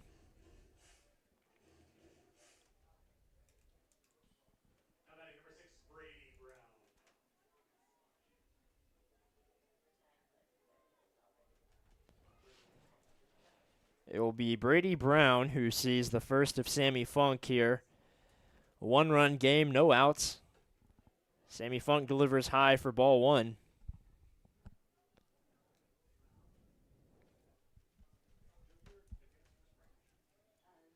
It's a tough situation for Funk to come in. Doesn't really have any room for error. There's no base available if he walks a batter. So tough ask of him to try to limit the damage here. Puts one down the middle for strike 1 and a 1-1 count. I think that's the biggest thing for him, is to just be able to find the zone. Maybe try to force a double play ball here, something that can just get quick outs, because that's what the Bucs need. Just a little outside for ball 2. Yeah, that one didn't miss by much. Denton tried to bring it back into the zone on the frame job, but home plate umpire was not fooled. The 2-1 from Funk. Hit the batter as the tying run comes home.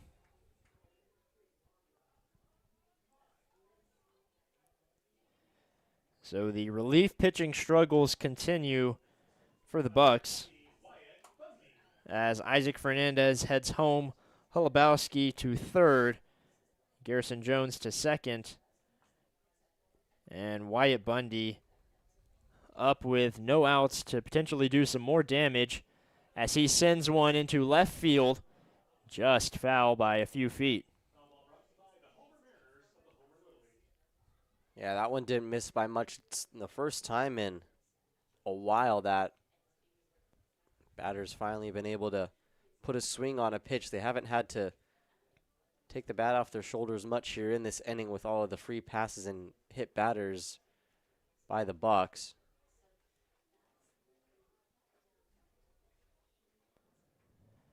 So far, a 3 spot in the bottom of the 5th, and still no outs as Funk delivers outside for a 1-1 count to Bundy.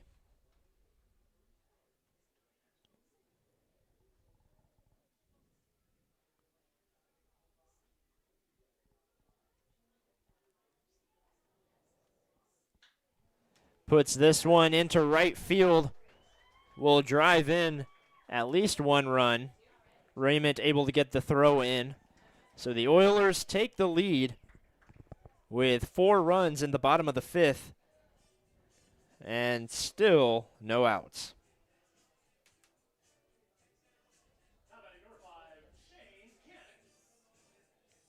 Bucs just have not been able to find any success in this inning. It's now the 3rd mound visit before a single out has been recorded in this inning by Schreider, who is just trying to find somebody that can record an out. Luckily, no limit on mound visits in the ABL. So Schreider could, in theory, come out as many times as he wants. He might be making another call to the bullpen, so that's the 2nd straight pitcher for the Bucs to come out of the game without recording an out.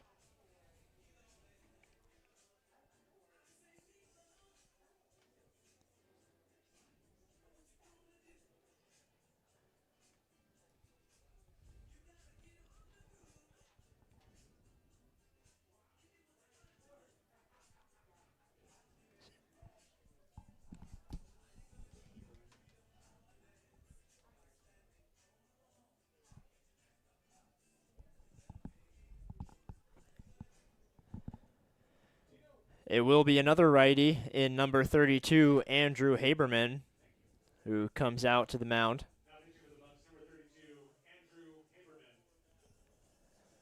Andrew Haberman. Haberman also pretty good in his last appearance as he pitched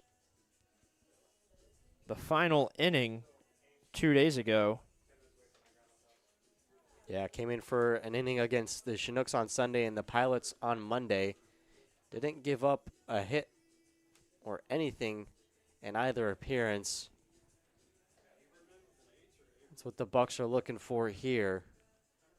Just somebody that's able to put an end to this nightmarish inning.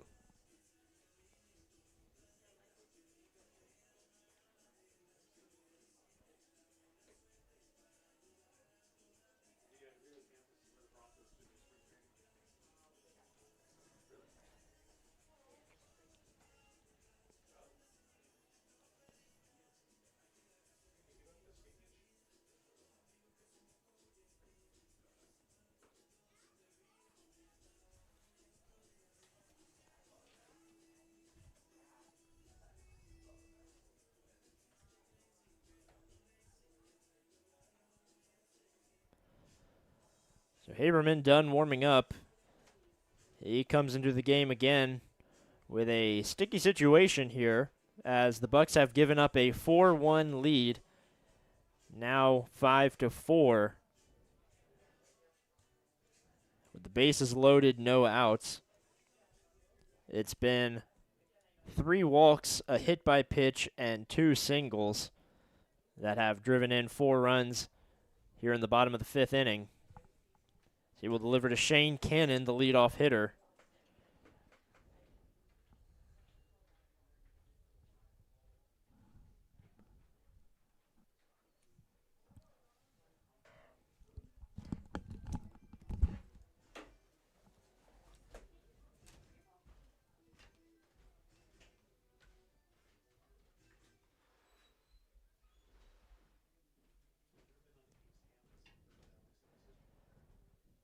So Haberman delivers a first pitch ball. Gets one in for strike 1.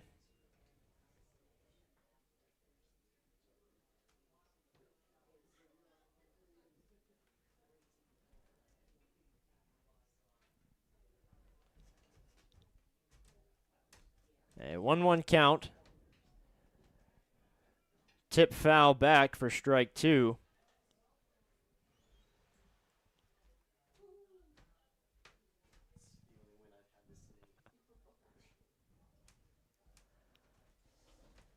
A 1-2 count from Haberman to Shane Cannon.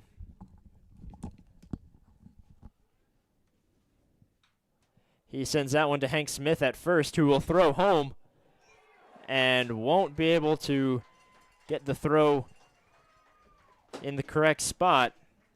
So the runner scores. Still no outs.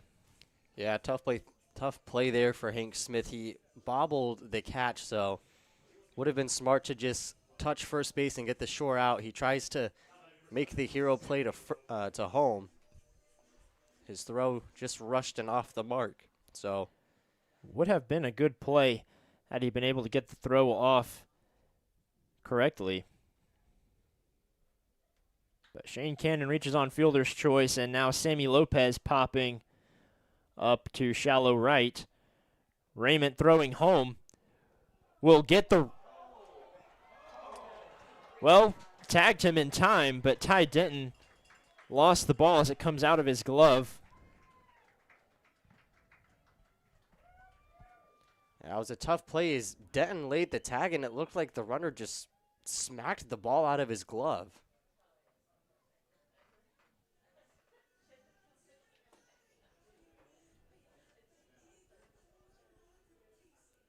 And that will score 2 more. And a great throw from Raymond. Unfortunately, like you said, a tough series of events as we have now just the runner at third.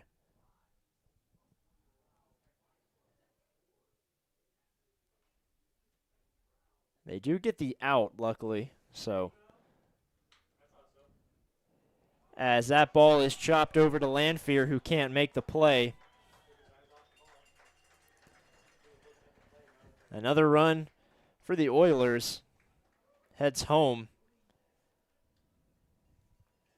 And Lusky will be safe at first. It doesn't seem like anything the Bucs do here in this inning is the right thing. They have just been crushed here in this inning. Now 8 runs given up with still only 1 out. And that was Lusky's second time up to bat this inning as he reaches on a single.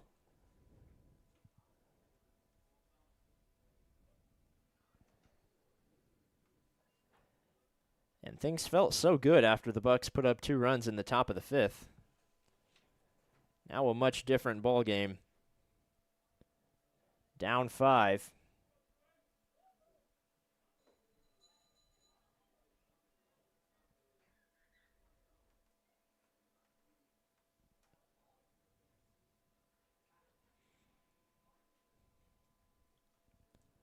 Brooks Hassencleaver, who takes strike 1 and a 2-1 count.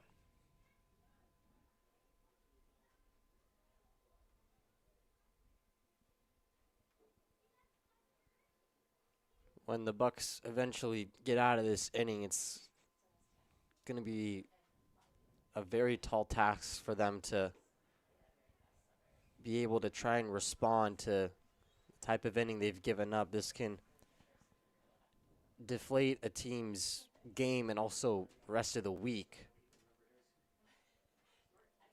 Very important for the Bucs to try to keep a short memory and move on. And a walk to Hassencleaver puts runners on first and second.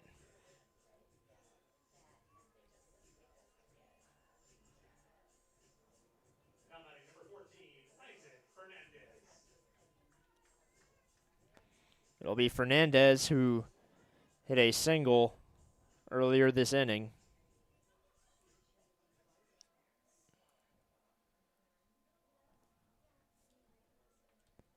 He came home as the tying run.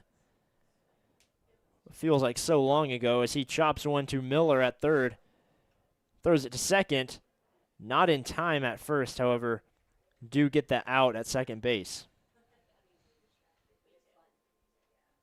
Heads up play there from Miller to make the throw over to second in time. May have been able to take the force out at third, but nonetheless, it's an out number 2.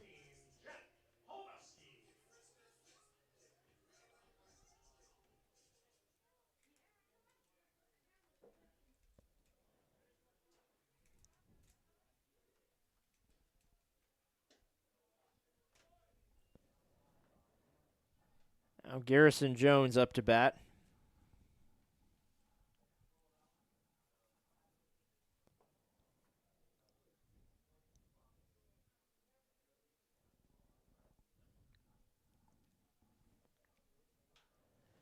He pops one straight up.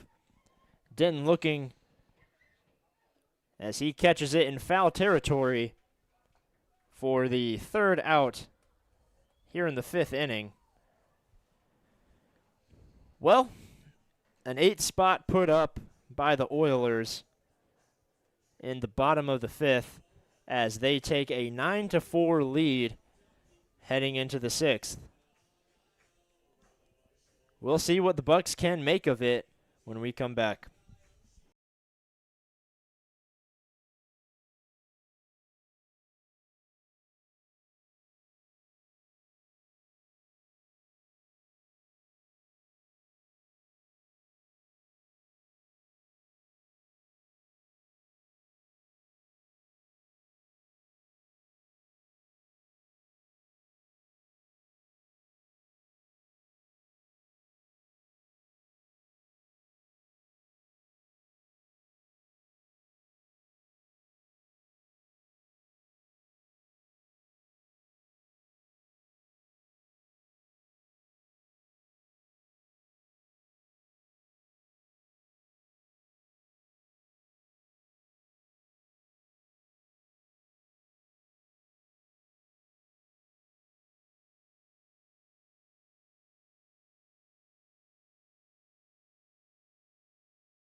Russ Martin coming back onto the mound. A completely different ball game than his last time up. It was 4-1, and now 9-4. As A.J. Garcia sends that one into left field, gets down for a base hit. He'll come around to second. So good to see Garcia getting a hit. Yeah, and the thing about how long that bottom of the 5th was is that could completely shake Russ Martin out of his rhythm, as he just had to sit on the bench. Obviously, he had about 2 minutes to warm back up, but when you're sitting on the bench for so long after coming in as a reliever, that can easily throw you off your groove, especially with how dangerous this top of the order has been for the Bucs. A big opportunity for them here to try to take advantage of that. So Camden Lanphier batting leadoff, puts one over the infield, gets down for the second straight base hit. We talked about how the Bucs can respond. This is exactly what they can do. Back-to-back hits to put a couple runners on is the perfect way to do so. It'll be Drew Raymond with A.J. Garcia at third and Camden Lanphier at first. No outs. Takes ball 1.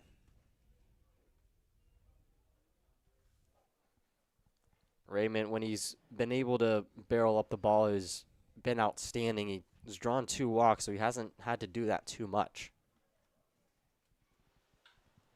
Pops one up into center right. Caught. And Garcia will head home. Will reach safely. A small collision with catcher Fernandez. Yeah, he slid head first, and the throw to Fernandez at home was way too far left. Fernandez trying to jump and make the catch, and Garcia collided head first into Fernandez's leg, so that can't feel good, but it's a sac fly for Raymond, so the Bucs get a run back in a hurry.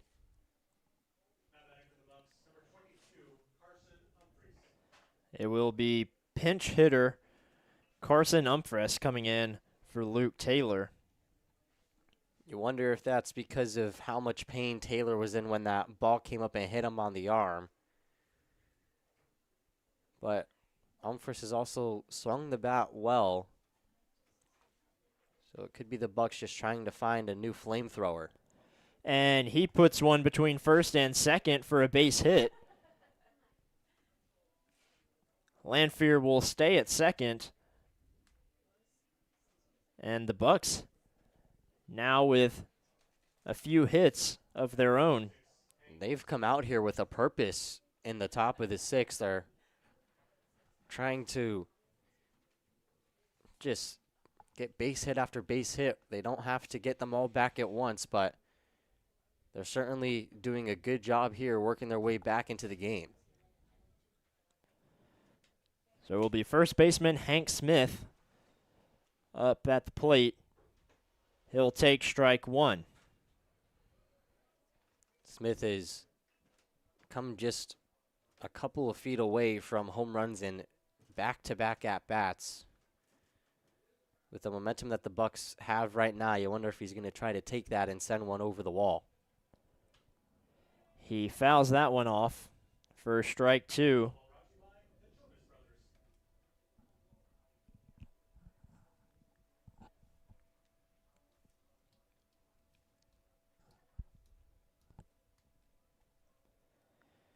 Lanphier at second, Umphreys at first, Hank Smith at bat.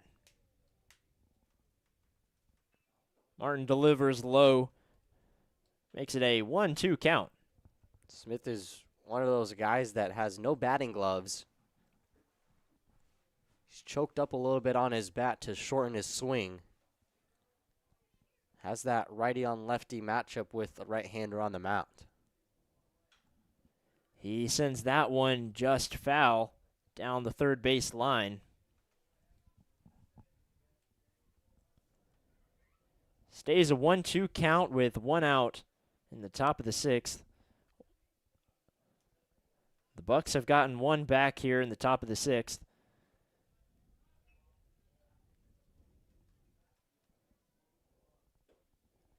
That ball from Martin low for an even count.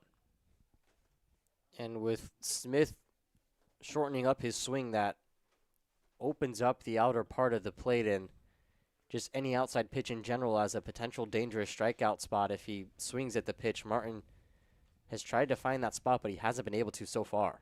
And he chops one to short. They get the out at second. Hank Smith will reach. And Lanphier advances to third.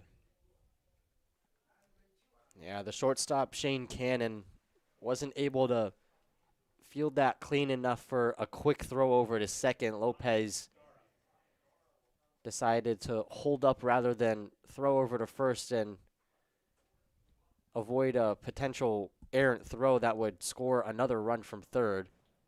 Now forcing the Bucs to register another hit to score that run. It'll be Ryan Dara up to bat with two outs, runners at the corners. He takes for strike one as Martin delivers another. Outside, 1-1. Dara grounded into a double play his last time up. Doesn't have an opportunity to do that here with two outs, but is still waiting for a ball to leave the infield. All of his plate appearances have been ground balls in the infield. Two he's reached safely on, the other one he wasn't able to. Bucs down to their final strike in the top of the sixth. Dara just going foul. And he was sitting fastball there. The off-speed had him fooled, but he was able to pull up on his swing just in time to just get a piece of that off-speed pitch, able to stay alive in the at-bat. Dara with a base hit into right field. Smith will head to third. The run will score. A 3-run ball game. The Bucs making some noise after giving up 8 in the bottom of the 5th. And they've taken the perfect approach here. They've been focused on getting base hits, not needing to have big power to work themselves into this game. And after going through what happened in the bottom of the 5th, they realized that there's still plenty of time in this game. They don't need it all at once. They're just taking what the Oilers have given them. Now that puts the Oilers in a precarious situation of whether or not they want to leave Martin on the mound, which they will. But a strong 6th inning from the Bucs so far with a chance to add on more. Yeah, it'll be up to Finn Leach, the second baseman, to add some more here. Runners still on the corners. It's Smith at third, Dara at first.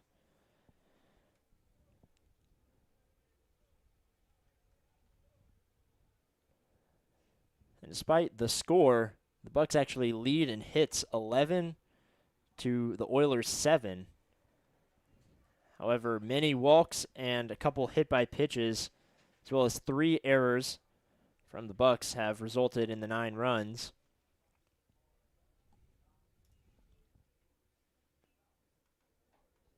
Leach takes the first 2 for a 1-1 count.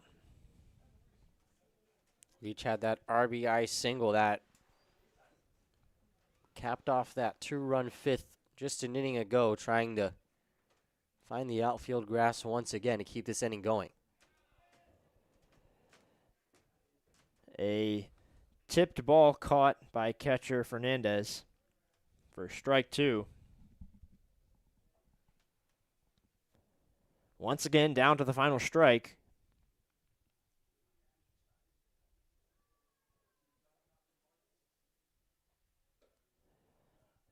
And excellent patience makes it a 2-2 count to Finn Leach. And Dara was literally jogging to second base, daring Fernandez to throw down to second, trying to pull off the double steal with Hank Smith there. We saw that happen yesterday, which is why Luke Taylor was able to steal home. Dara, a smart base runner, has showed it off here on the road. Yeah, Dara was so casual about it, I didn't even notice it happening. He quite literally skipped over and said, "Throw it, I dare you." Full count, 2 outs, 2 runners in scoring position. Leach represents the tying run. He chops one to shortstop, who makes the throw just in time for the 3rd out. So Russ Martin able to escape the inning, only giving up 2 runs. Your score, Oilers 9, Bucs 6, but the offense has come alive from both these teams. We'll see what happens in the bottom of the 6th when we come back.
So after a bit of a disaster pitching last inning for the Bucs, it'll be Luke Ivanoff coming onto the mound. He will face Garrison Jones.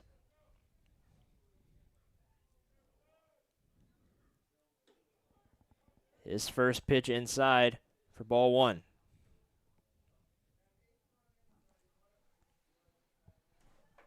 Ivanov has done a solid job in his pair of relief efforts, and that's really all that the Bucs can ask for.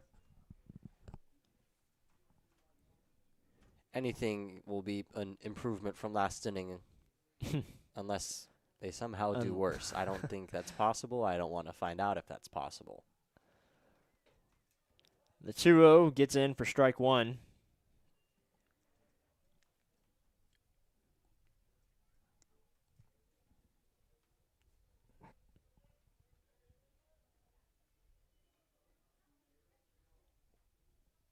Shows bunt, puts it down, but foul. And even at 2. We've seen that a couple times from the Oilers. They've just tried to lay down bunts and catch the Bucs off guard. Not able to do it there, and is virtually forced to swing the bat here with 2 strikes unless he wants to try and bunt. But if he bunts foul, it'll be a strikeout. And it's been Garrison Jones with bases empty, who seems to have confidence in his speed if he can get that bunt down fair. Likely, like you said, with 2 strikes, won't here. The 2-2 just gets down for a strikeout looking, and the second strikeout looking to Garrison Jones of the game.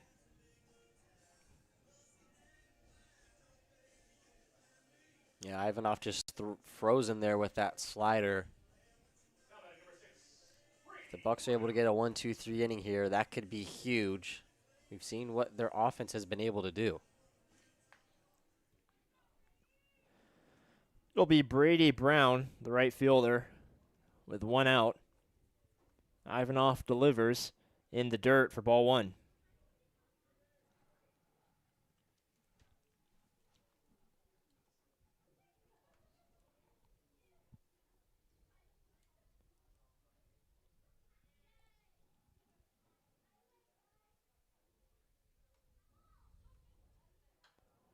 Fouled back. Makes it a 1-1 count with 1 out. I sound like a broken record, but the biggest thing for these pitchers is to just attack the zone. Make the batters swing the bat. We saw what happened when they were just able to sit coolly in the batter's box last inning and just watch ball after ball fly by, free pass after free pass. It's been the biggest problem for the Bucs, and that's why they have the worst ERA in the ABL right now.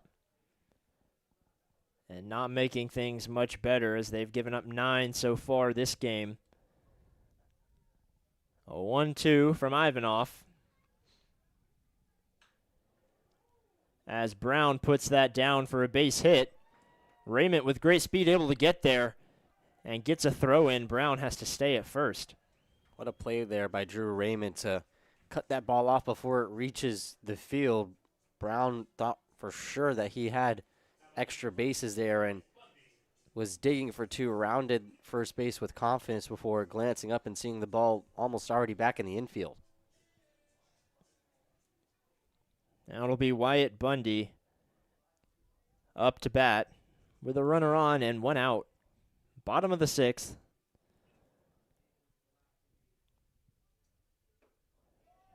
Swung and missed. Tried to hold back at the last second. Unable to.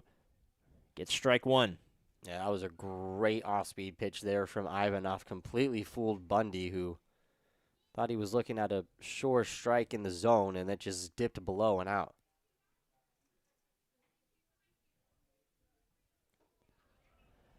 Thought about swinging again. Holds off. Makes it a 1-1 count. And this seems like an at-bat where Ivanov can kind of dip below the zone a little bit with how aggressive Bundy has been out of the gates here through 2 pitches. Almost swung and missed at another pitch that was basically in the dirt. A ball, 1 strike, 1 out. Puts that one into right field again.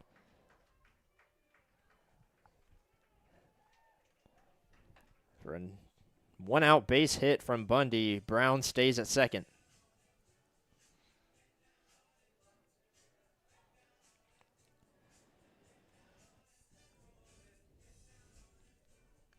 Now back to the top of the lineup with Shane Cannon, who fielded and threw the 3rd out in the top of the 6th inning.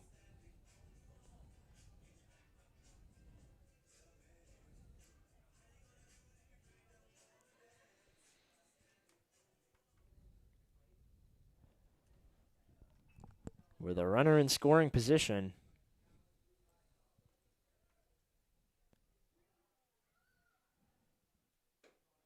Outside from Ivanov, 1-0.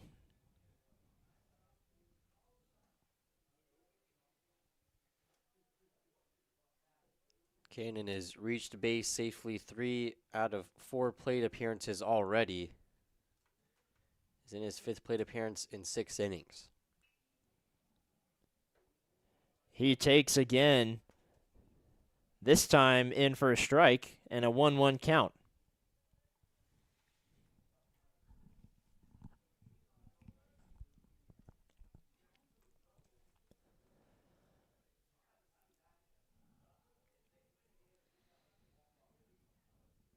Ivanov eyeing Brown at second. Looks back again before delivering. Swung on and missed for strike 2. That was a really good pitch there from Ivanov.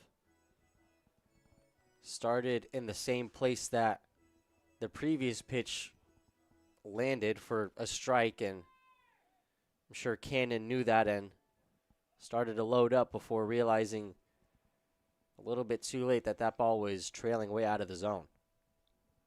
And inside, nearly hitting Cannon. Cannon backed off for an even count.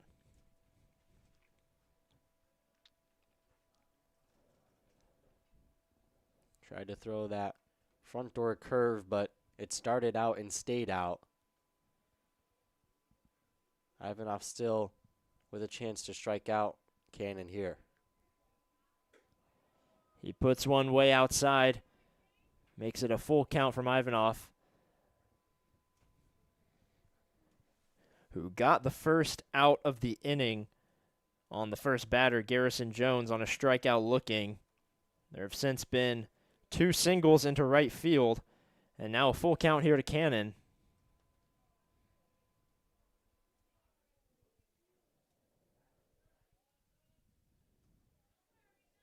Ivanov taking his time before delivering. Just a little low, and the bases will be loaded with 1 out. That was a tough pitch and a great take by Cannon. That one didn't miss by much. Another bases loaded scenario that the Bucs are going to try to work themselves out of. Sammy Lopez coming up. The Oilers gave up 2 runs in the top of the 6th. Chance here to get those back. Make it a 5-run game again as Lopez swings and fouls back.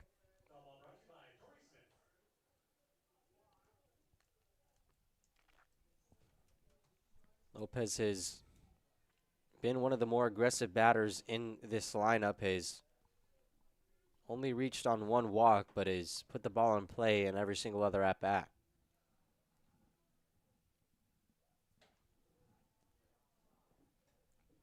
That pitch outside.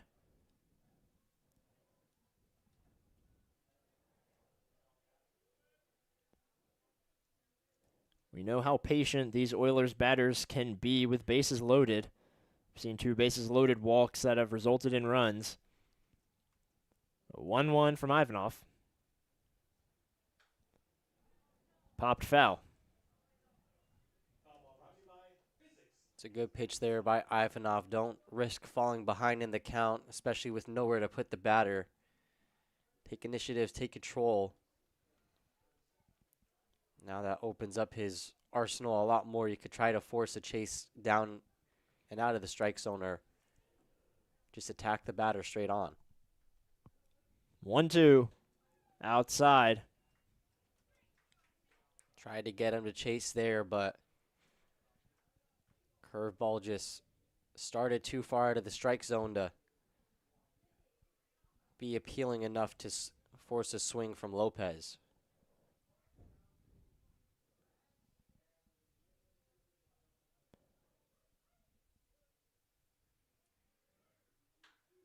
Sent over to Lanfear at short, gets under his glove, and 2 runs will score.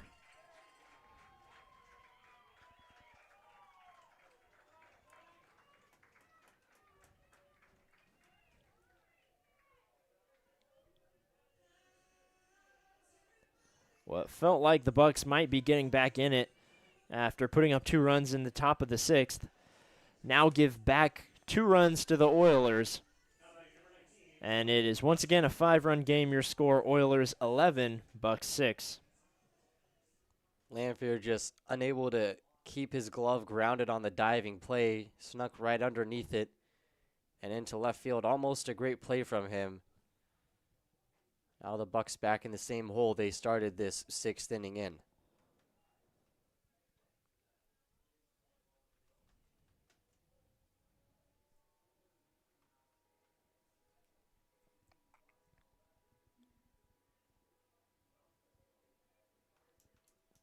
Oh, 1 to Luke Lusky. Had 2 at-bats in the 5th inning. Reached on both of them, one with a walk, the other an RBI single. Chance for another RBI here.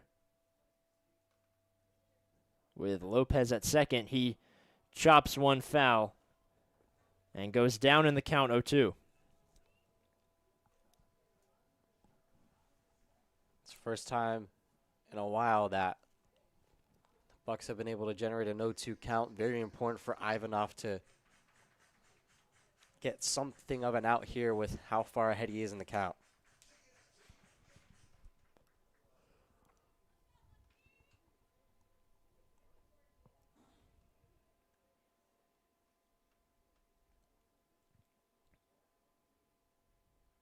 The 0-2 from Ivanov.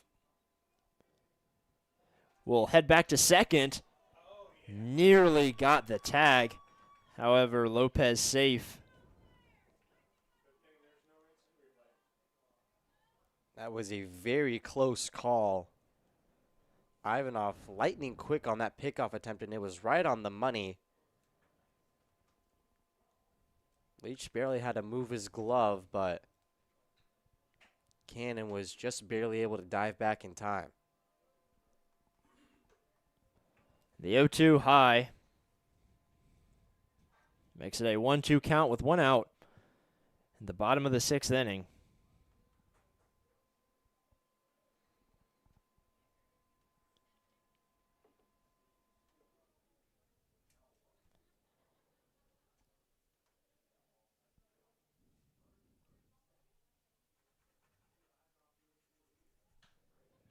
Lusky popping that one foul.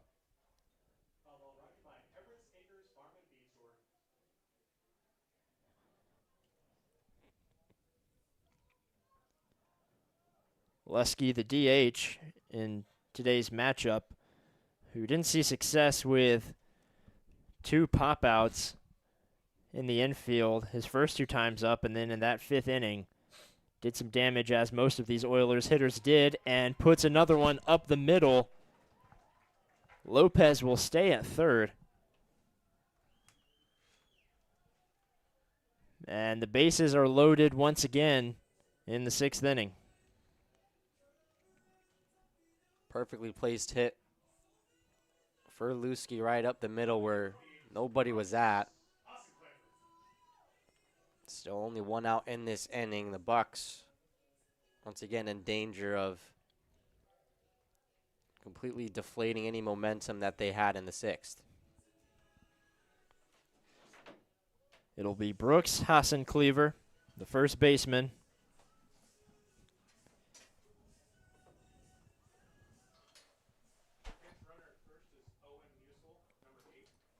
There will be a pinch runner at first base. Owen Musel coming in for Luke Lusky. Musel started at first base yesterday. He'll be the pinch runner for the designated Haralewski. So for the time being, unless they decide to put in Musel at first, probably won't be any defensive substitutions in the top of the 7th. First pitch in the dirt for ball 1.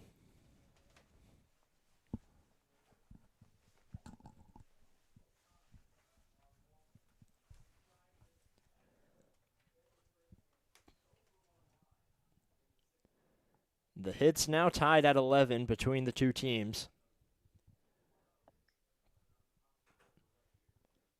However, the Oilers with more runs to show for it, as that pitch outside for a 2-0 count.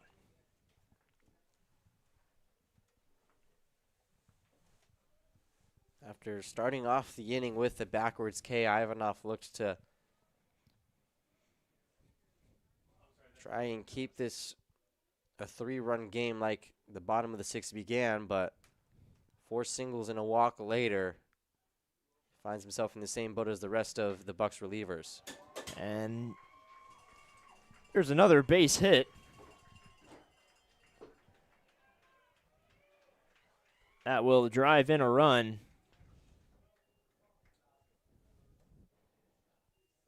And the Oilers have now doubled the Bucs' score, 12-6.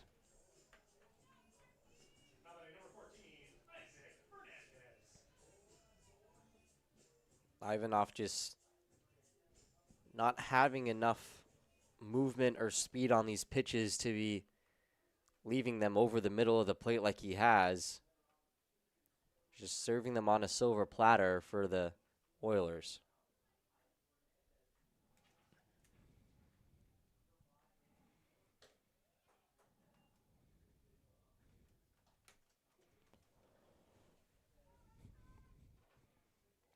So base is still loaded, still 1 out.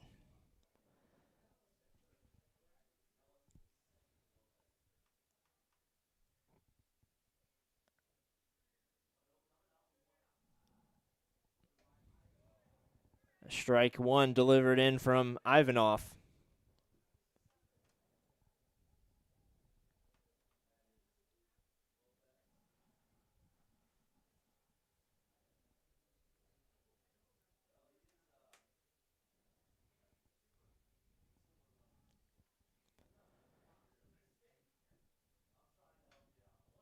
Fouled back and out. Came out a line drive over the netting here between home plate and the crowd. Now Ivanov with a 2-strike count. Has a number of pitches he could throw to try to get a swing and miss. Maybe try to get an off-speed pitch that starts in the zone and just works its way out before the batter can do any damage. Chopped back to Ivanov, who tries to underhand one to Denton. Slips out of his hand. Doesn't get the out, and 2 more runs will score. And that play right there just basically sums up the day that the Bucs have had. Ivanov, within arm's reach, could have ran the ball over the plate himself and maybe still gotten the out. Instead, the ball just rolls right off his fingers and between the legs of Denton.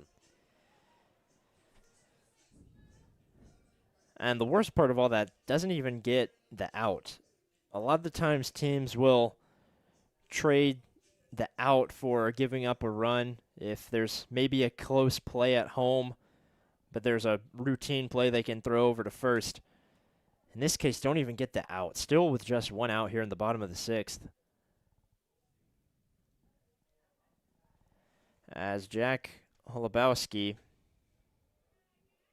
up to bat. So Fernandez, who's the hitter there, heads to second. Hassan Cleaver over to third.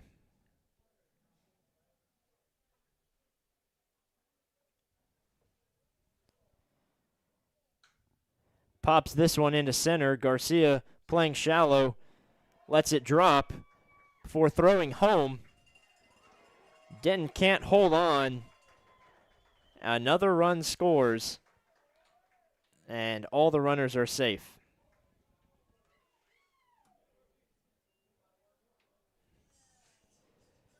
A hit that looked like was going to be an out in center just died out there. Garcia had to hold up. His throw was on target, but Denton just couldn't handle the hop and get his glove on it cleanly to try to sweep his glove across and try to get a tag.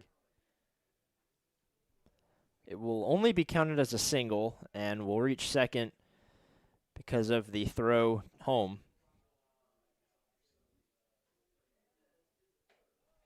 And it's the first pitch from Ivanov, who at this point they are just leaving out there as to not burn through any more arms in the bullpen.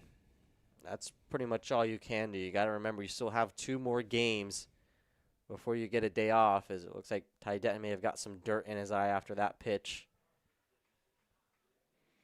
But it's going to be very interesting where the Bucs go from here. Giving up 8 runs last inning, 6 here and counting, unless Ivanov can get a couple outs here. Gets strike 1 in.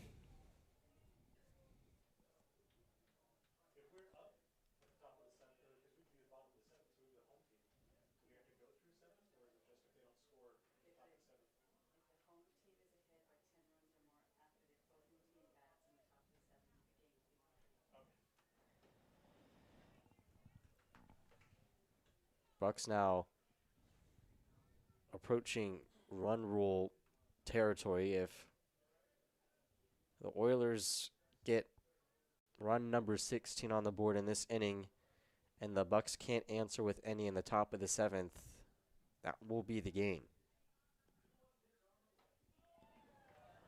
Outside from Ivanov for a 3-1 count.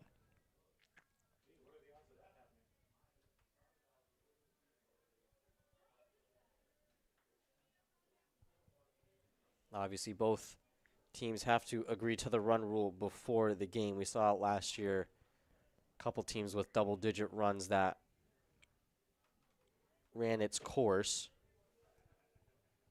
We'll find out in between innings if the teams agree to such. And a base hit into left field will drive in another run. The Oilers now up by 10.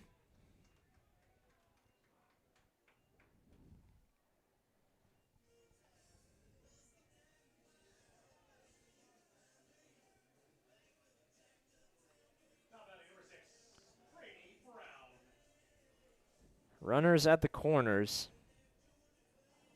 It's just been a tough day for the Bucs. Can't really seem to have anything go their way after that 5th inning. Yeah, no matter what they've done. Last inning, they couldn't find the strike zone. This inning, Ivanov is just serving up meatballs on a silver platter to the Oilers, and they are feasting at the plate. Gets the first pitch to Brady Brown. In for strike 1.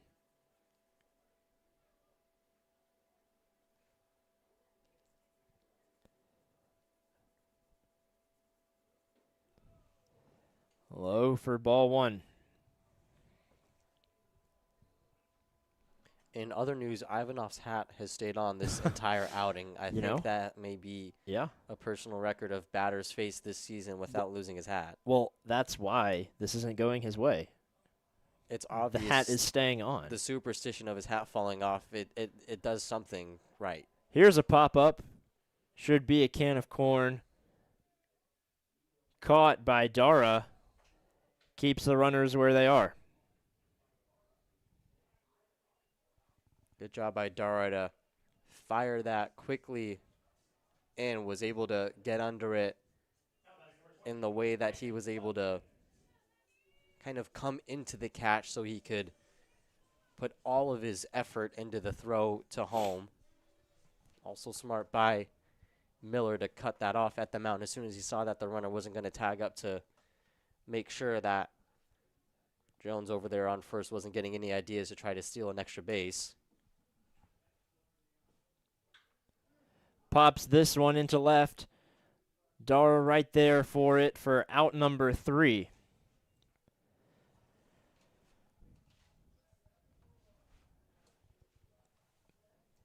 So after putting up 8 in the bottom of the 5th, the Oilers respond not quite as well, only put up 7 this time. And we'll be back for the top of the 7th when we come back.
So if the Bucs don't score here in the top of the 7th, the game will be over on account of a run rule, as they are down 10. We are approaching the 3-hour mark in the game, so this is about when the game should be ending naturally, were it not for so many runs being scored. As Hayden Miller up to bat, he fouls off the first 2 and is quickly down in the count. Miller broke a multi-game slump his last time up back in the 5th inning, which was probably about an hour ago.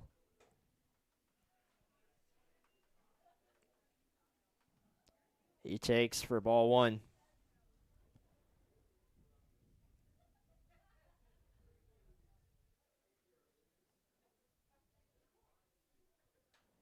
He pops one up.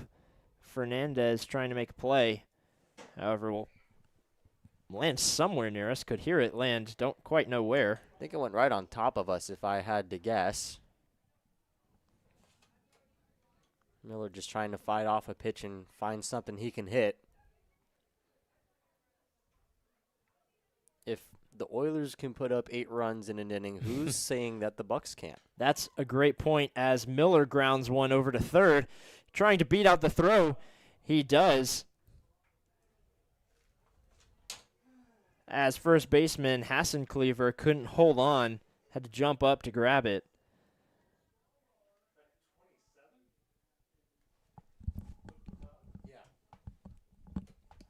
And we'll have a pinch hitter here for Ty Denton. It will be Luke McLeod.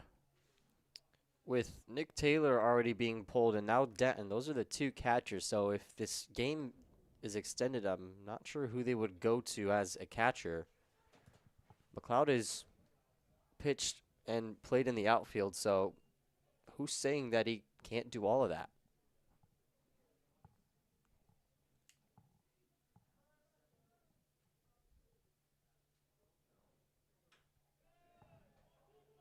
They officially scored Miller's base reaching play as an error.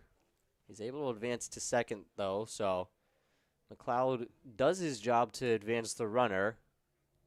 Miller now at second. We saw the type of speed that he had where he flew down the first base line, kind of sped up Hublowski over at third, but McLeod's not able to do the same. So it's one gone here in the top of the seventh with A.J. Garcia up. So the other catcher listed on the roster is Lucas Perez. So we might see him come into the game.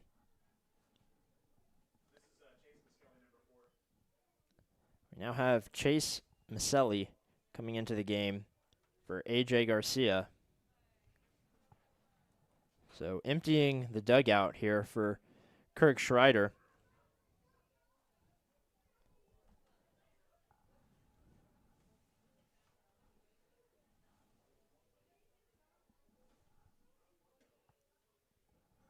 He'll take for ball 2.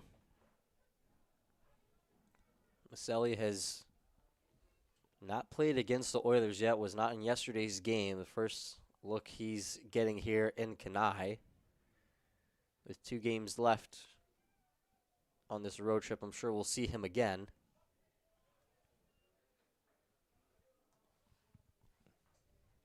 Chase Maselli, an Anchorage native. Grew up about 10 minutes from Mulcahy Stadium.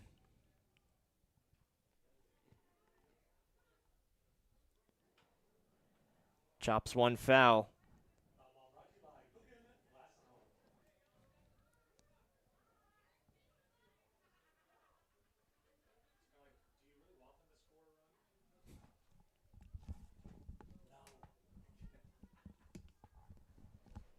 Two balls, 2 strikes, 1 out. Runner at second. Martin delivers. Low for a full count to Maselli.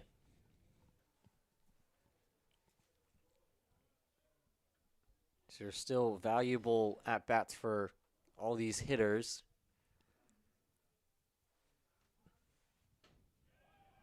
And gets Maselli looking for out 2. The Bucs only an out away from losing the game via run rule. And dating back to yesterday after such a strong start, another one here where the Bucs led 4-1 heading into the 5th inning. Looked like they were going to be in firm control, but both times the game has just been flipped on its axis. The Bucs were able to respond to it enough yesterday, but today they had nothing. And to make matters worse, my pencil ran out of lead. And it's Andrew Sheffield, who is the pinch hitter for Camden Lanphier.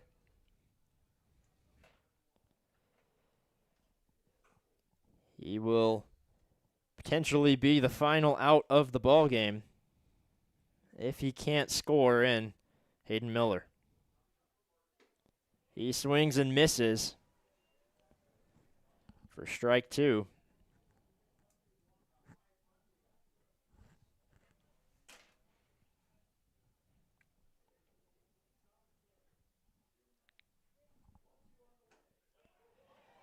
And gets Sheffield looking.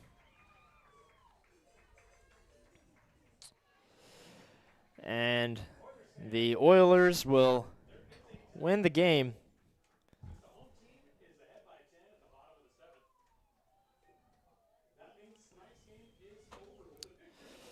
Well, certainly a forgettable game to say the least for the Anchorage Bucs, as they fall 16-6 to the Oilers in Game 2 of their 4-game series. Yeah, definitely going to be one that they want to rid their memory of. Like the old saying goes, they're going to want to have the memory of a goldfish. Still with 2 more games to be played on this field tomorrow and Friday. They're going to want to just move on, take away the positives through the first 4 innings, which there were plenty of. Absolutely a great outing from Ryan Caruso. They were up 4-1 going into the bottom of the 5th.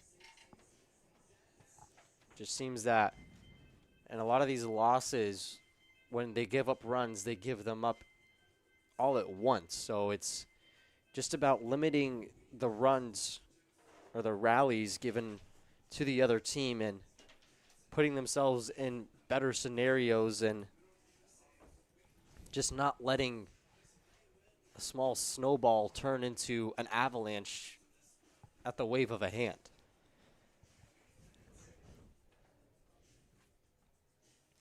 Well, that'll do it here on the Anchorage Bucs YouTube channel. Want to thank you all for watching. Despite the outcome, we had a wonderful time as always.